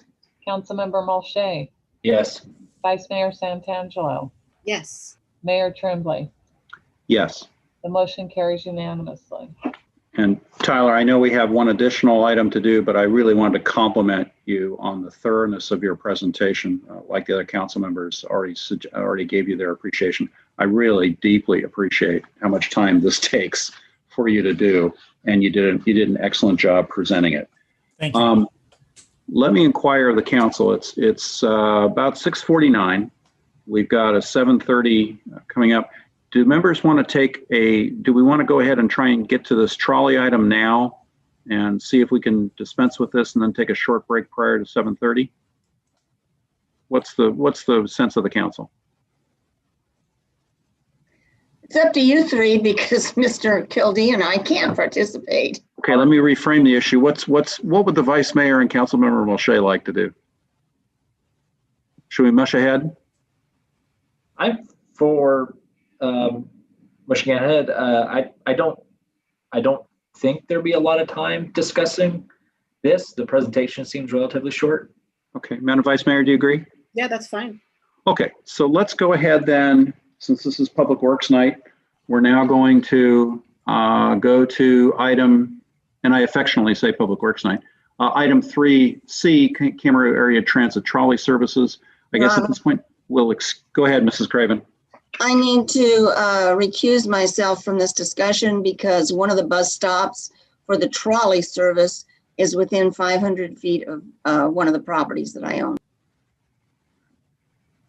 Your Honor, Yes, Mr. Kildee. to recuse myself for the same reason, because the store that I do rent is within the 500 feet of a trolley stop. All right, thank you. So we'll excuse Mrs. Craven and Mr. Kildee, and that leaves three of us. And Tyler, if you're presenting on this as well, please proceed. Thank you very much. We'd like to discuss the trolley services that Camarillo Transit offers, and we'd like to start again with orientating ourselves to transit. We contract our services out to RATP. We offer fixed route services. One is the fixed route, and the other is the trolley route. We're required to offer complimentary paratransit to provide ADA trips. The type of complimentary paratransit that we provide is Dial-A-Ride. We provide it locally to ADA seniors and general purpose, and regionally for ADA and seniors only. Getting into the details of the trolley route itself, it operates Sunday to Thursday, 10 a.m. to 6 p.m., Friday and Saturday, 10 a.m. to 9 p.m., and is free for everyone to use currently. The annual ridership for fiscal year 18-19 was 66,300, which was 38% of our total ridership in that fiscal year. We do know that the fact that it's free increases the ridership significantly, but that is a significant portion of our ridership currently. What we want to discuss tonight is what we previously had discussed at the 513 meeting and the changes in trolley funding that have occurred since then and staff's recommendations. Previously, we had discussed the funding for the trolley to be $300,000 annually. Again, this was assuming pre-COVID-19 numbers and doesn't necessarily reflect current conditions. However, fixed route costs are fixed, and this is a type of fixed route. Of the $110,000 that the general fund was paying, $30,000 of that was from other agency contributions. $25,000 was from California State University Channel Islands, and approximately $5,000 was from the Camarillo Chamber of Commerce. An updated number of the Chamber of Commerce's contribution is now $7,000, which would make that now $32,000.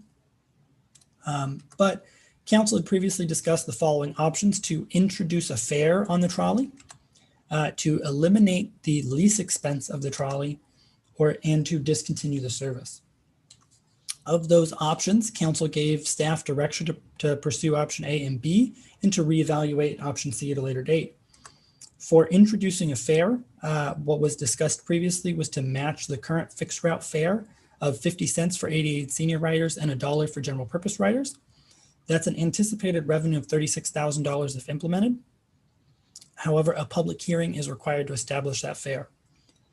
For option B and eliminating the lease expense, staff has already eliminated that lease lease expense effective July 1, 2020.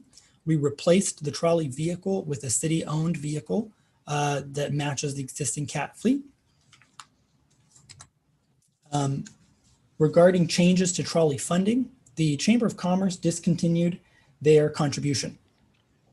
When we replaced the vehicle with our vehicle, exterior ad space was no longer available. We had discussion with the Chamber of Commerce to do interior ad space as an alternative. However, they decided not to pursue that with us any longer. So that drops our annual revenue by about $7,000. At the same time, CSUCI discontinued their contribution of $25,000, and that was based on state budgetary constraints due to COVID-19. A significant portion of their transportation funding comes from the sale of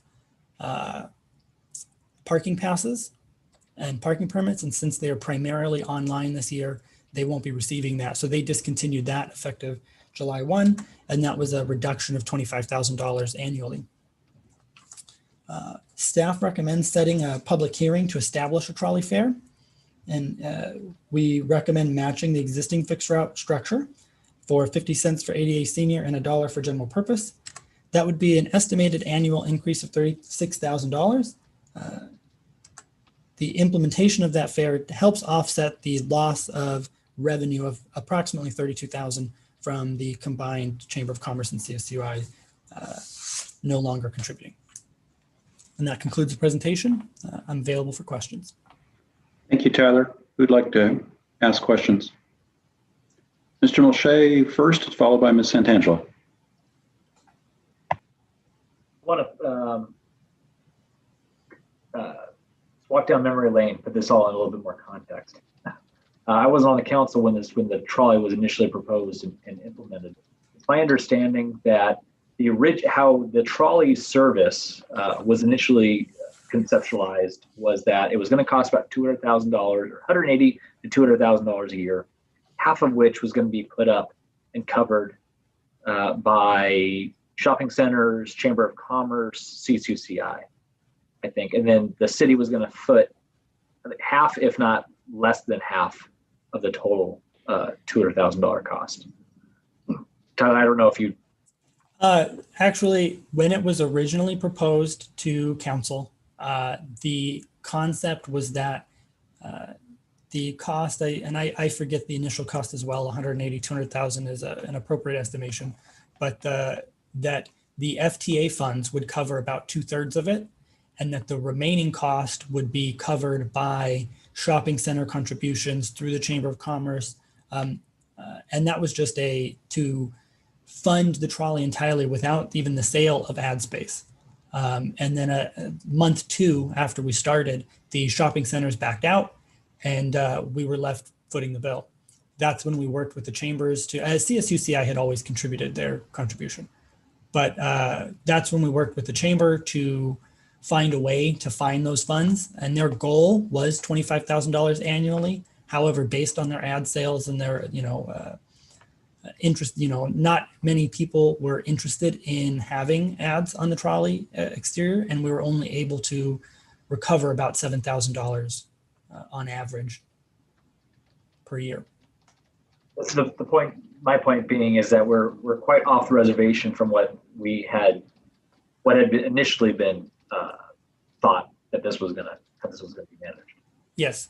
Or work out financially, and I know the cost has since increased. To around $200,000 is what my memory serves me. As of now, it's increased to $300,000. The $300,000 number you have is including the assumption that we also had a lease on the trolley. Since now that we've backed that out, that was a savings of about $60,000. 42,000. 42,000. Mm-hmm. All right, so we're still looking at a general annual cost of $260, say. Correct.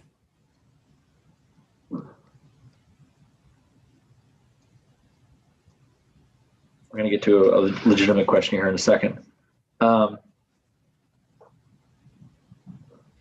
If we implementing a fee, the 50 cents and $1 for ADA versus general, are we assuming the revenue derived from that would not decrease current ridership? Are we anticipating that ridership would be diminished due to some fee being implemented? This was discussed at the 513 meeting previously, and the concept would be that we anticipate ridership would decrease quite significantly.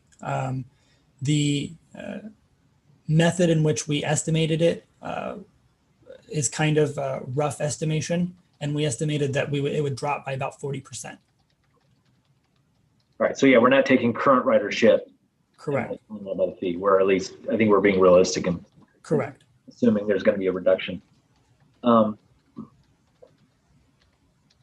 Aside from that, has there been discussion about rebranding this as not the trolley, considering we no longer have a trolley? There has been internal discussion between myself and RATP, but nothing very serious or committed to that.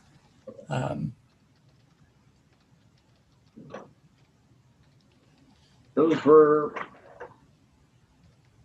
I guess those are my only questions. Actually, sorry, one more. Have we explored whether or not we want to, in the last discussion, we only talked about general service rates and not fixed route rates. How long has the fixed route, seeing that that's what we're basing this off of, how long has the fixed route rate been in place? 50 cents on a dollar. I believe it's the same time. I believe it was that 1996 and 1998. Am I correct in assuming that will be, when it comes to revisiting rates, because the discussion we just had prior, would that include the fixed route along with general service or a dial ride? No, at this time we weren't looking at that because the typical rates for fixed route are still consistent around $1.50 respectively. So we weren't looking at going above that. We were looking at the general purpose dial-a-ride, or really 80 and senior dial-a-ride rates around the county and raising ourselves to match those for that type of service, which is that demand response service. So for fixed route services, we can look at that if you'd like, if we get that direction from council. However, at this time, we did not include that in our fare structure discussion.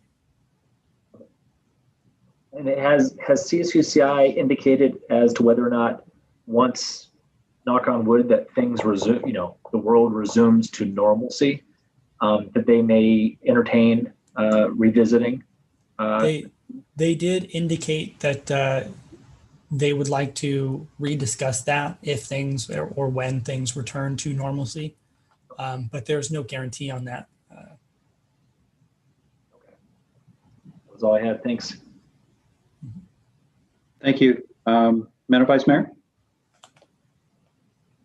This might, just bear with me. I'm thinking, what do you think, or has this been thought about, or has it been evaluated, of offering sort of like free parking where you get your parking validated, but if you shop at certain places along the route, you would get a free trolley/bus ride? Has that ever been explored? We have explored something similar with like coupon programs where if you ride the trolley, that there would be coupons available where you could shop at stores. But and that was originally part of the discussion very early on when the business community was still interested in supporting the trolley. However, after just a few months, the business community's argument was that they didn't see the direct impact in their stores of having a significant amount of more people. So I don't believe, based on that there would be a lot of interest in a program like that, because we tried to implement a coupon program and they denied our request. I'm just wondering if perhaps that's changed. If you look at Ventura Boulevard, we've taken up a lot of parking spaces for dining outdoors. Yeah, we could absolutely reevaluate that if you'd like us to. I don't know, it might be worth revisiting the relationship between what, this was really supposed to be.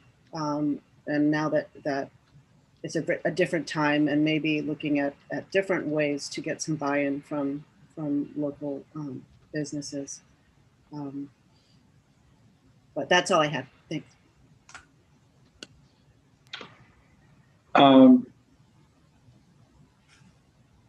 No, I don't have any questions for you, Tyler. So let me go ahead. They've already been responded to, so thank you.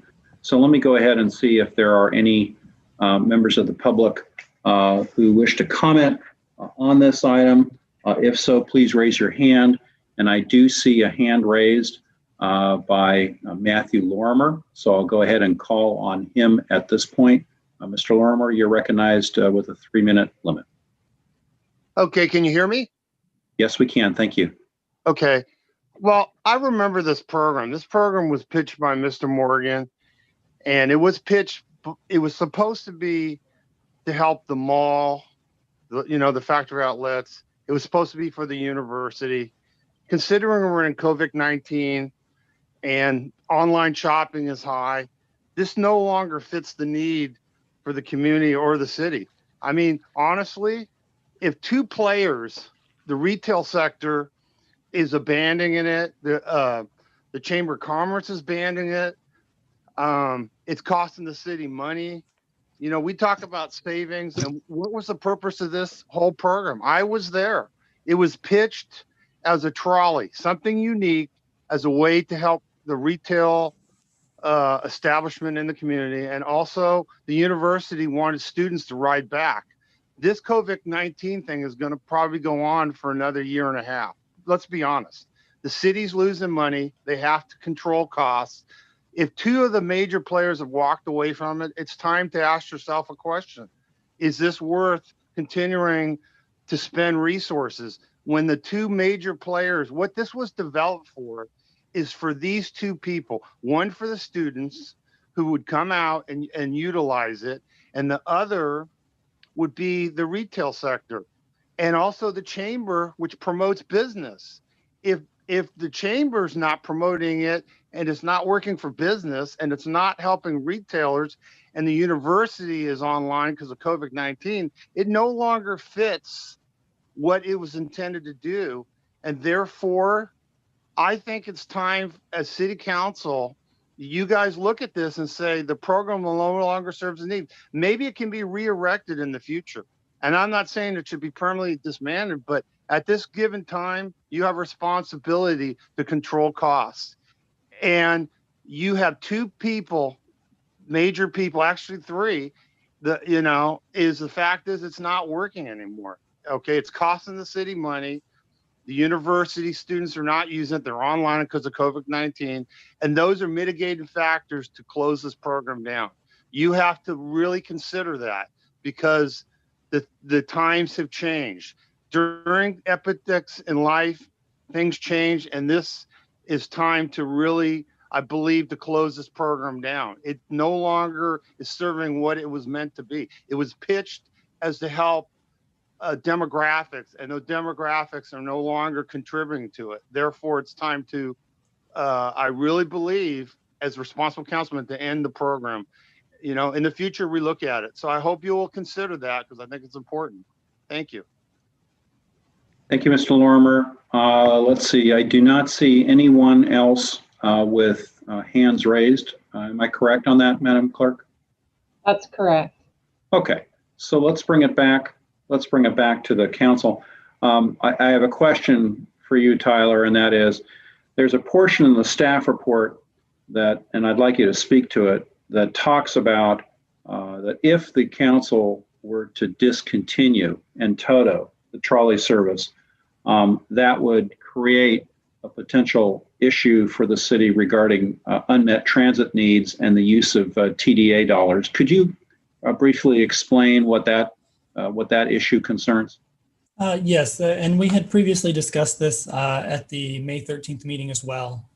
The issue is that the ridership and demand for that service as is so high, and it's such a popular service that should it be discontinued, we would more than likely receive the required number of requests for that service to return, that we would either be forced to provide that service as an unmet need or through the unmet needs process, or risk losing those TDA funds because we have an unanswered unmet needs.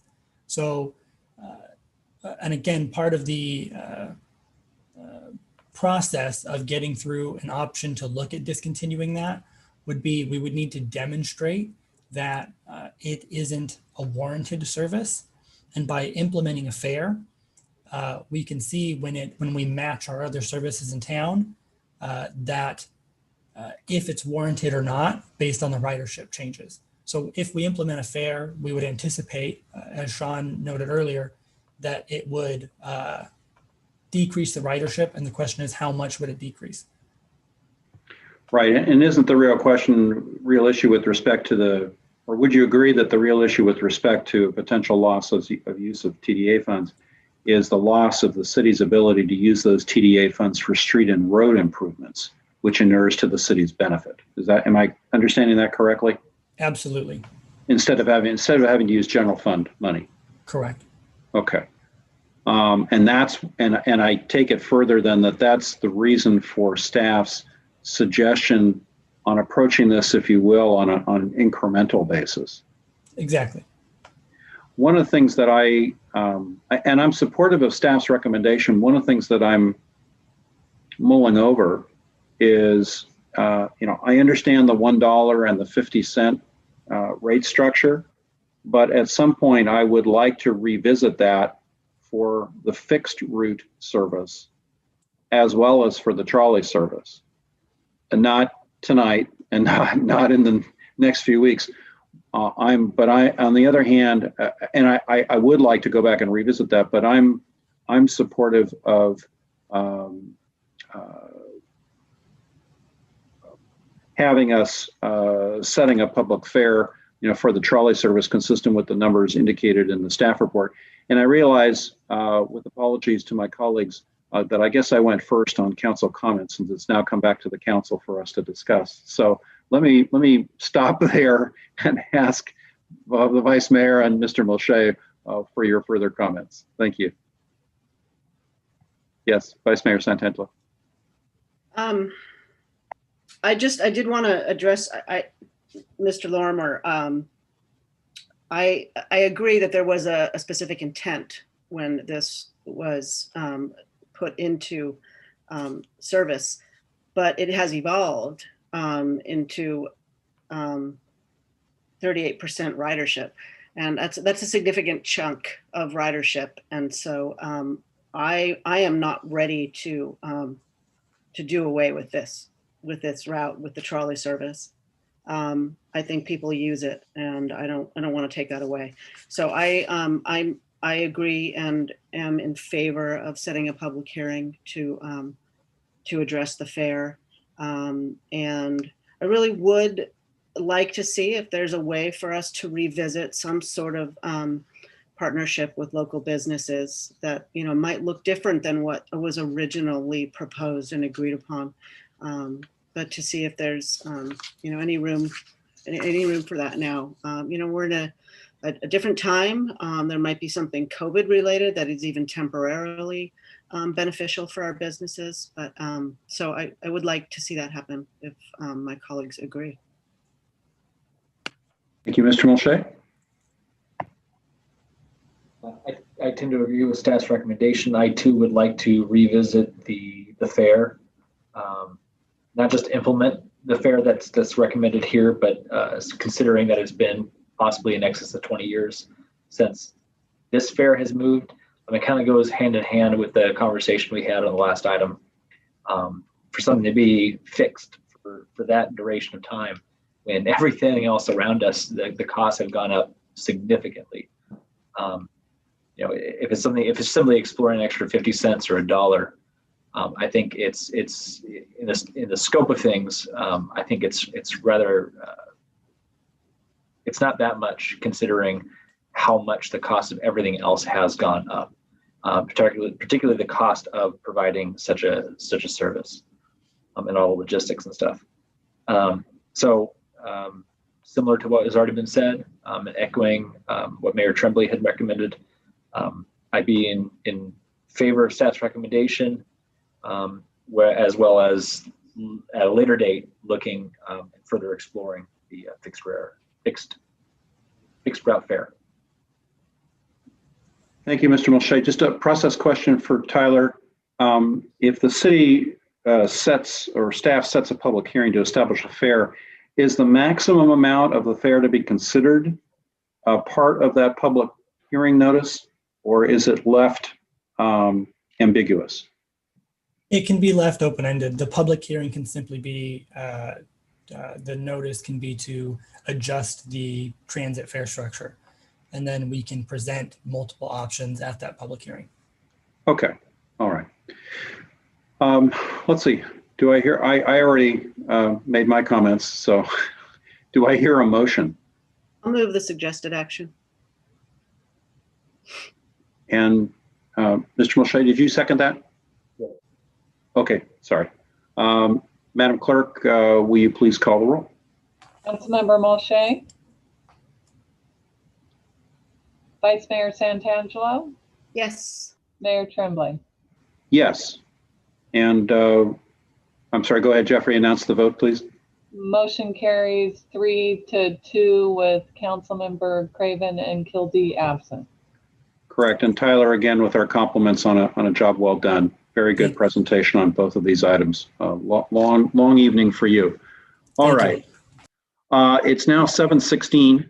So what I would like to suggest is that we recess for all of 14 minutes and come back and handle our 7:30 calendar. Any objection? All right. With that, we're in recess until 7:30 p.m. Thank you.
All right, we'll have the record reflect we're now coming back from a brief recess, and we will now turn to the 7:30 p.m. portion of our calendar.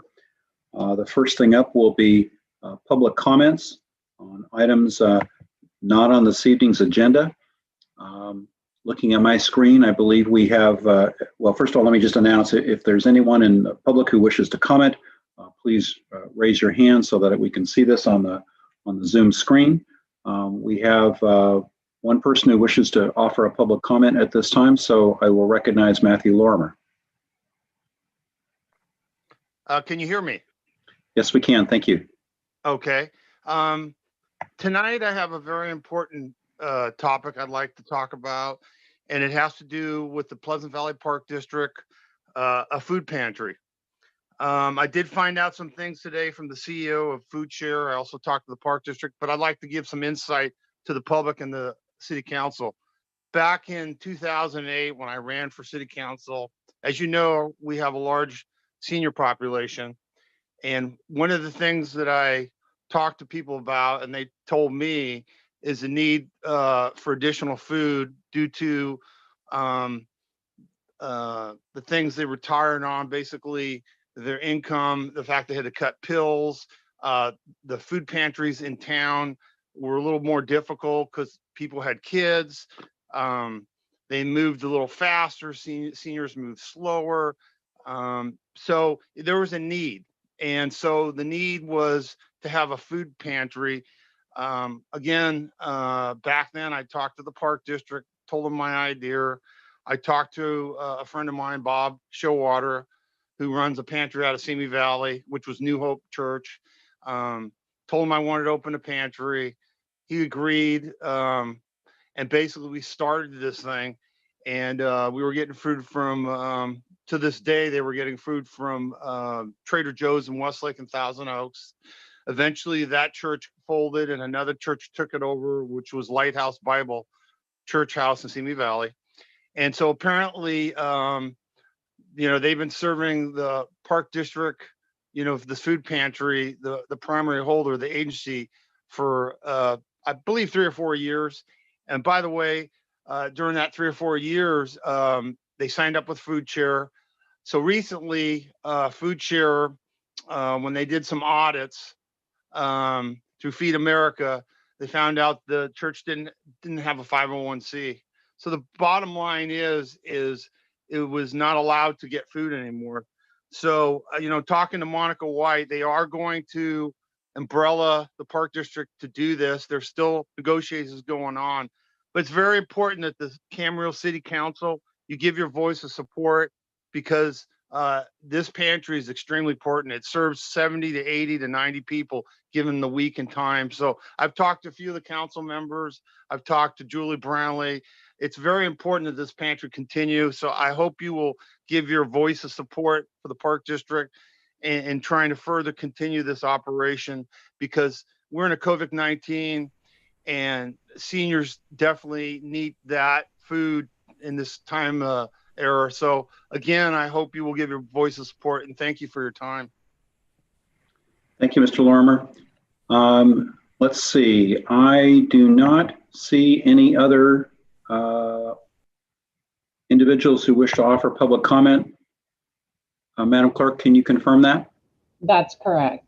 All right, that will conclude our public comment for this evening. And at this point, then, we will go ahead and go to new business oral communications, the first from the city manager. Thank you, Mayor. Yes, in regards to the most recent public comment, I want to let council know that staff, specifically Carmen Nichols, is working very closely with the Park District to assist in any way we can. We've had very fruitful conversations with them, and I expect we'll play a big role in that. With regards to anything else, it's well been publicized. The COVID-19 epidemic continues to surge. It surged throughout California as well as the nation. We understand the frustration that our community is feeling right now with moving back to the purple tier. We are hearing from the community members who disagree with the county's encouragement of wearing masks, of not gathering, and concerns that people are hoarding items at grocery stores. resulting in shortages of products. This has been a long and difficult public emergency. The city is taking an active role in seeking out testing sites, a mobile testing site by way of the county of Ventura. We expect that we have tentatively scheduled 3 different dates in December where there'll be a pop-up testing site at Constitution Park. We encourage the community to get tested as much as possible, as does the health department with the county of Ventura. Specifically for the city of Camarillo, unfortunately, we will have to continue to Zoom our council meetings and planning commission meetings indefinitely until at least the end of January, at which time we will reevaluate the ability to open the doors to our chambers. And that's it. Thank you. All right, thank you, Mr. Ramirez. Let's turn to the city attorney. Any communications from the city attorney this evening? No, I have no items tonight, Mayor. All right, thank you, Mr. Pierik. Let's now go to comments from City Council. Who would like to start? Thank you, Madam Vice Mayor. You're up. Thank you, Mr. Mayor. Okay, for meetings attended, November 5th was the CPA board, which I'm going to talk about in just a moment, and November 17th, Investment Committee. So some updates on CPA and what we've been up to. In the past 2 months, we have approved 2 additional solar and storage projects. One is the Estrella project, and the other is the Daggett project. And additionally, we amended one of our existing solar projects to add storage. So all 3 of these projects are not only adding solar renewable energy, but storage capacity. And what's really big news is that in October, we fully repaid the $10 million startup loan from LA County. So CPA is 100% debt-free, and it is financially self-sustaining on customer revenue. So that's really good news. It's exciting to be a part of that. One of the things I was going to ask, I think it was back in February when I talked about how there was and I can't, it's very complicated about the type of energy we were using to meet renewable standards. But I had asked for some support in bringing that back and putting it on an agenda so that we could discuss that and discuss if that would affect our desire to switch to a different default level. And so I know I had support back then. I believe Mrs. Craven, I remember you supported it. So I don't think I technically need to get that support again, but I thought it fair since it had been so long. I actually held off and asked the city manager at the time not to put it on the agenda because we had just headed into COVID and there were far more pressing things.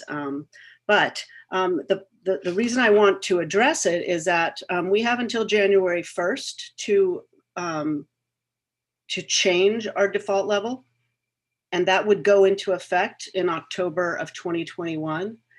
If we don't do it by January 1st of 2021, we would still have another year to make a change, but we wouldn't see that change until October of 2022.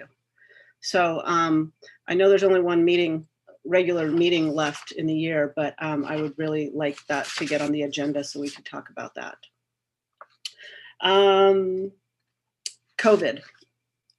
So I'm sure, I hope most people understand that we are back in the purple tier because of our case rate. And I just got the report today that there were additional 365 cases today. I was not able to be on the call this morning, so I didn't hear anything. But I am also on the state public health call for healthcare facilities. So I'm hearing a lot, at least from the state level as well every week. We're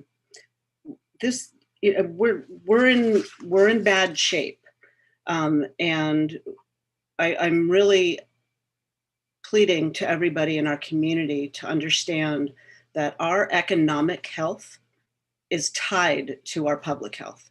The two things are not separate. You can't go all in on economy and say we're just gonna pretend like COVID really isn't a big deal. And we can't shut everything down either. Any way to move forward and move through this is going to be done by addressing both at the same time. I was also lucky enough to sit through a financial report from Matthew Feenip from Cal Lutheran, who is very well known for his financial analysis, and really talked about the effects of COVID, and acknowledged that Ventura County was not in a great place when COVID started, that we had really had 5 years of no economic growth in the county. So I'm begging, I really am. I am begging everybody in our community to understand that our behavior directly affects case rates, directly affects it. Wearing masks, staying home, washing hands. I feel like I'm a broken record, but I'm really speaking to people who are not doing those things. There are people out there that are refusing to wear masks, and I'm asking you to please wear masks. If we want our economy to thrive, if we want our economy to recover, the only way we're going to do that is by getting these case numbers down. And again, those case numbers are directly related to our human behavior.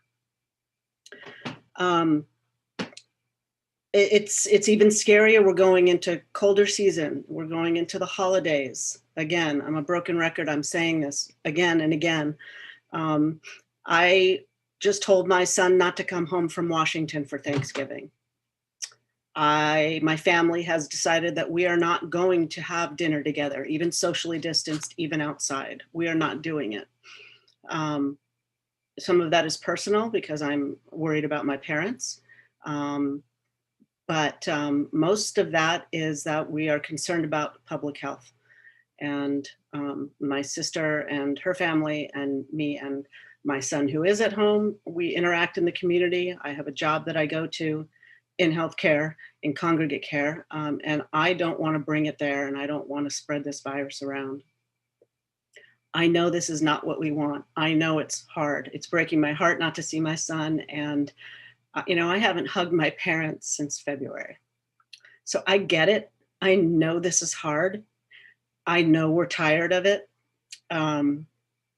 But we still are in this, and we are not in a good place. So I'm asking everybody, please, please, please, if you're sick, stay home. If you have any symptoms at all, get tested. I know that there's not a place in Camarillo to test, but it literally takes 15 minutes to drive to Oxnard College to their drive-through site. We're all in this together. And I don't know, I don't know what else to say to people that don't want to take this seriously, except please do. They're now also showing, there's research showing that masks are not only helping, we used to say wear your mask to protect other people, but masks are also protecting you, and there's evidence of that now too.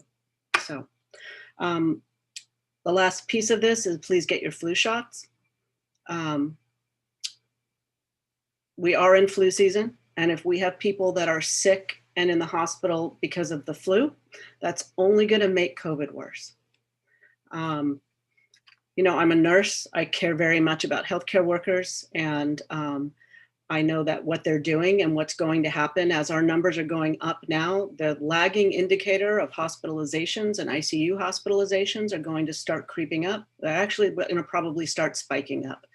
And so that means that our hospital workers are now overworked and at risk. So I'm just asking every one of you to please take this seriously. And that's all I have. Happy Thanksgiving to everybody, no matter how you celebrate it. We still have so much to be grateful for. So enjoy your time, and thank you. Thank you, Madam Vice Mayor. Who would like to go next? Mr. Mulchay. Sure. Meetings attended November 9th. I attended the Camarillo Ranch Committee. November 17th, I attended the Investment Committee. 3 quick little things. I appreciate everyone having voted. I don't have the numbers broken out by city, so I'm not sure how Camarillo voted, but I know that countywide it was a record turnout. The county clerk recorder's office is saying 85.58% of all registered voters in Ventura County voted, which is terrific. I feel like if it's anything more than 70%, that's a pretty good number. So for it being 85 plus is awesome. I do want to echo the vice mayor's message. Please wear a mask. It is really important. Please take the necessary precautions. It's hard. It's hard for everyone. But in knowing people who have contracted COVID and they've gone through that, some of them being relatively young, my age and or younger, they got knocked out for a good week and a half. I mean, it was not a pleasant experience for them, as young and as fit as they were. It certainly took a toll. And so this thing doesn't really care who you are and how old you are. It can be bad for anyone you don't really know oftentimes. So please wear a mask. It is vitally important. I know that my family, we tend to put 30 plus people around a table for Thanksgiving, and that's all going out the window. Most of my whole family, they're all having their own individual household Thanksgiving now, as opposed to the entire family in Southern California coming together. And that's a sacrifice that we're willing to make because we understand its importance, and we understand the severity of what we're going through right now. And we're hoping it's just a year. It's only one Thanksgiving, and hopefully it's not 2. But we understand this the importance and the responsibility that we have. And that's actually it. So happy Thanksgiving, everyone, and thank you. Thank you, Mr. Mulchay. Mrs. Craven, you're next. But you have to unmute yourself. You're muted, Charlotte. There we go. Thank heaven we can all remind each other. Okay, I'm going to start again. I have several things. Meetings attended. I attended 2 RDP committee meetings on the public chair. The RDP has two co-chairs. One is a member of the Board of Supervisors, and that person's chosen by the supervisors. And the other one is a public member chair. And Gene Fisher has told us that he plans to not do this all the rest of his life. And so the committee has been looking at replacements. And so I've had 2 meetings on that. I also attended an ad hoc Pleasant Valley Rec and Park District liaison committee meeting, as the council asked at our last meeting. And I attended a Camarillo Ranch Foundation ad hoc committee meeting. I also attended a CASA Federal Legislative Committee meeting. And this afternoon, I attended a Contract Cities Housing Subcommittee meeting. And I want to take just a little bit to tell you about this Housing Subcommittee. I haven't told you a whole lot. I think I mentioned it after the first meeting. But they are coming up with some proposed legislation that they're claiming will be city-driven. And I believe it's driven by cities in very dense urban areas that are pretty much landlocked and maybe are gated communities. They don't have, and they're built out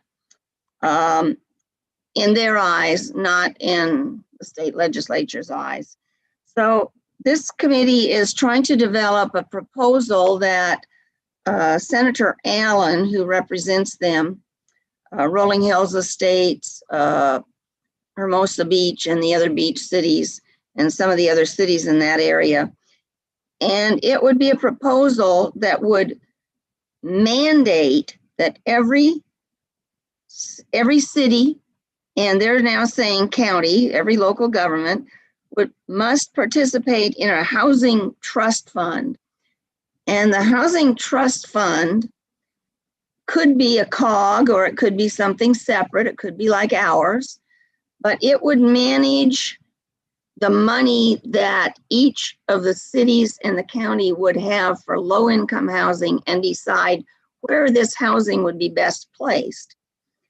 And of course, for certain communities, there would be none in their community. It would go to another community.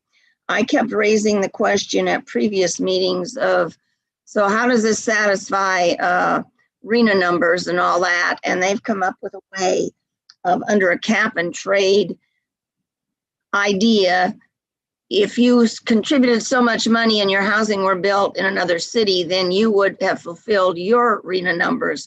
But the city that took it on along with your money wouldn't satisfy its own RHNA numbers. And I'm not sure how this is going to go. I cannot imagine most cities wanting another state mandate that would require this kind of thing. So having told you all that, I will tell you what I told them today. And I unfortunately didn't say it was for me. I said, this is what we believe. And I probably shouldn't have said that, but I'm leveling with you. I said, this would create a state mandate, and our city does not like state mandates. We believe in providing affordable housing. We think we're doing a good job, and we don't want our money impacted. We do not like this proposal because we do not want a third party to decide what to do with our money. They're taking it under consideration, but they're also moving forward to visit Senator Allen next week.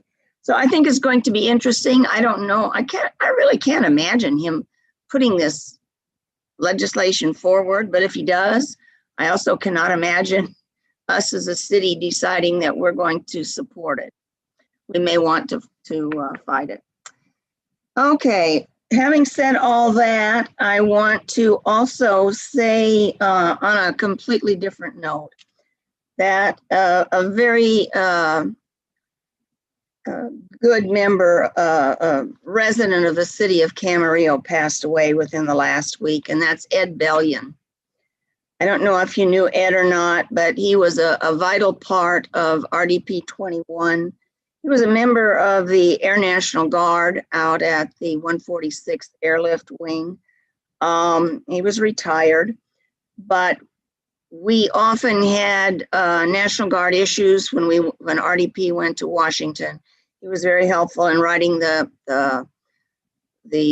white papers for the Air Guard's MAFS program, which is a firefighting capability program, and they're the only Air Guard unit in this area that has the firefighting capability. He also helped us with some other Air Guard issues that we took to Washington, D.C. But for the city, he was a member of our committee. You might remember for the, our city had a 3-year commitment to provide programs for our Vietnam veterans, and he helped plan those. And he also was very helpful in helping us find names of veterans to invite to these. We ended up with more than 500 Vietnam veterans in Camarillo that we knew of, who we invited to and participated in the various programs, which I think all were successful. We had 2 a year for 3 years. And so I would like to close in memory of Ed Bellion. And that's all I have, Your Honor. Thank you, Mrs. Craven. Mr. Kildee. All right. Let's see. I attended on November 5th the VRSD meeting. And November 12th, I attended a VCOG meeting as well. Those are the two meetings. Also, we've had a lot of discussion tonight about the COVID, and very good discussion. And people know at this point what they need to do. There should be no, kind of hide the ball or any kind of, not quite understanding. And I think it's just a matter of staying vigilant and doing it. Well, obviously, all of us were very disappointed that we had to roll back to the purple tier, but it is up to us, and we can make the numbers better, but we have to stay vigilant. And I know it's a challenge. Believe me, it's a challenge every day for all of us, and I totally understand that, but we just need to stay vigilant now and do the things that have been said earlier. It can make a difference, and it will make a distance. And destiny, to a certain extent, is in our hand. And there's some good news on the horizon, but it's going to be a while here. But let's all stay vigilant.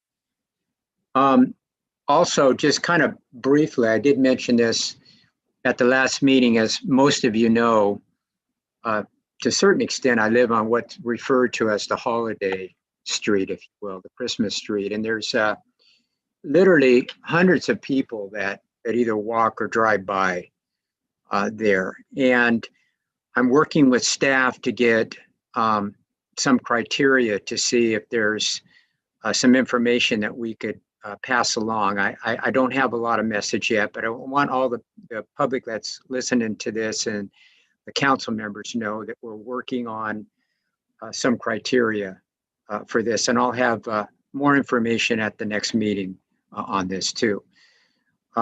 So as was said, we've got a lot to be thankful for Thanksgiving here, and we need to make it, we'll get through this, but we all need to double down at this point and do what we need to do to really improve these numbers. And I'm hopeful that we can, I really am. So again, happy Thanksgiving, and we'll be back again. Geez, I guess it's next month. So that's all I have, Your Honor.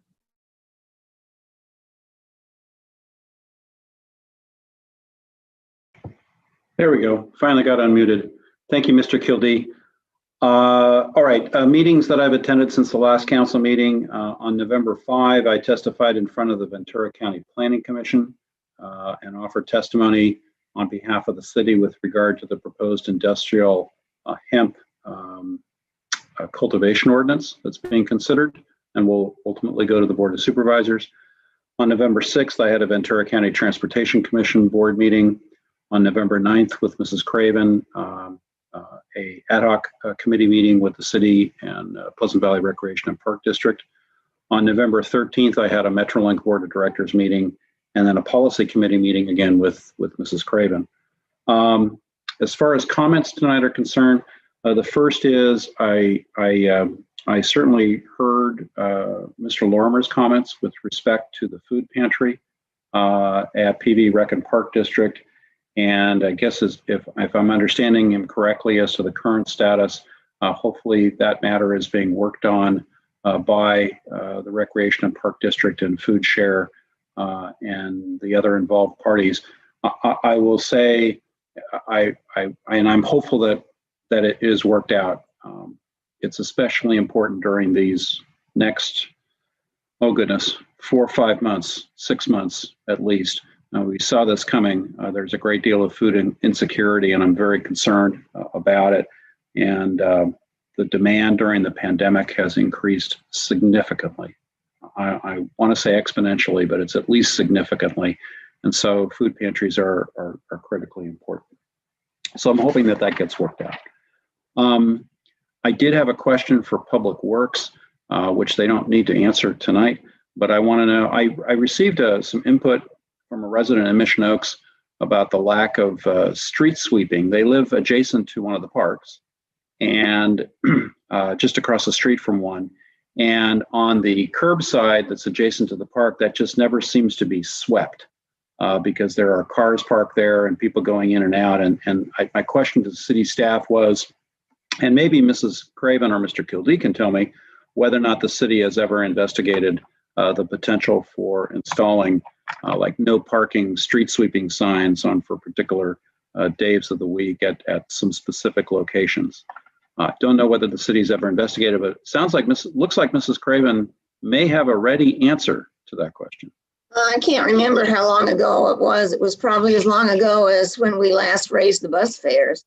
But we did investigate it once, but you have to consider what goes along with that as enforcement. So then if you have signs up that say no parking, people are still going to park there. You're either going to have people out giving them citations for parking there or a tow truck ready to take them. And you have to weigh that against having that little bit of the street where the cars were parked not swept. So that was the discussion when we last talked about it, which has been a long time ago. Okay, all right. Well, I thought I would ask that, and maybe I can discuss offline with staff exactly if that was 1996 or 1998. I'll find out, because I think that's what you indicated the last time the fares were increased.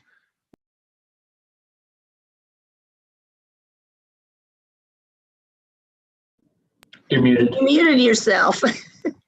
Now there I go again. I don't know what's happening. Okay, there we go. I don't know. Ms. Santangelo, I think, indicated that she wasn't able to participate in the weekly elected officials call today. I don't know if any of you were able to participate in that. If you had, let me know. But there were some really interesting things coming out of that I just wanted to share with you briefly. On the real difficult side,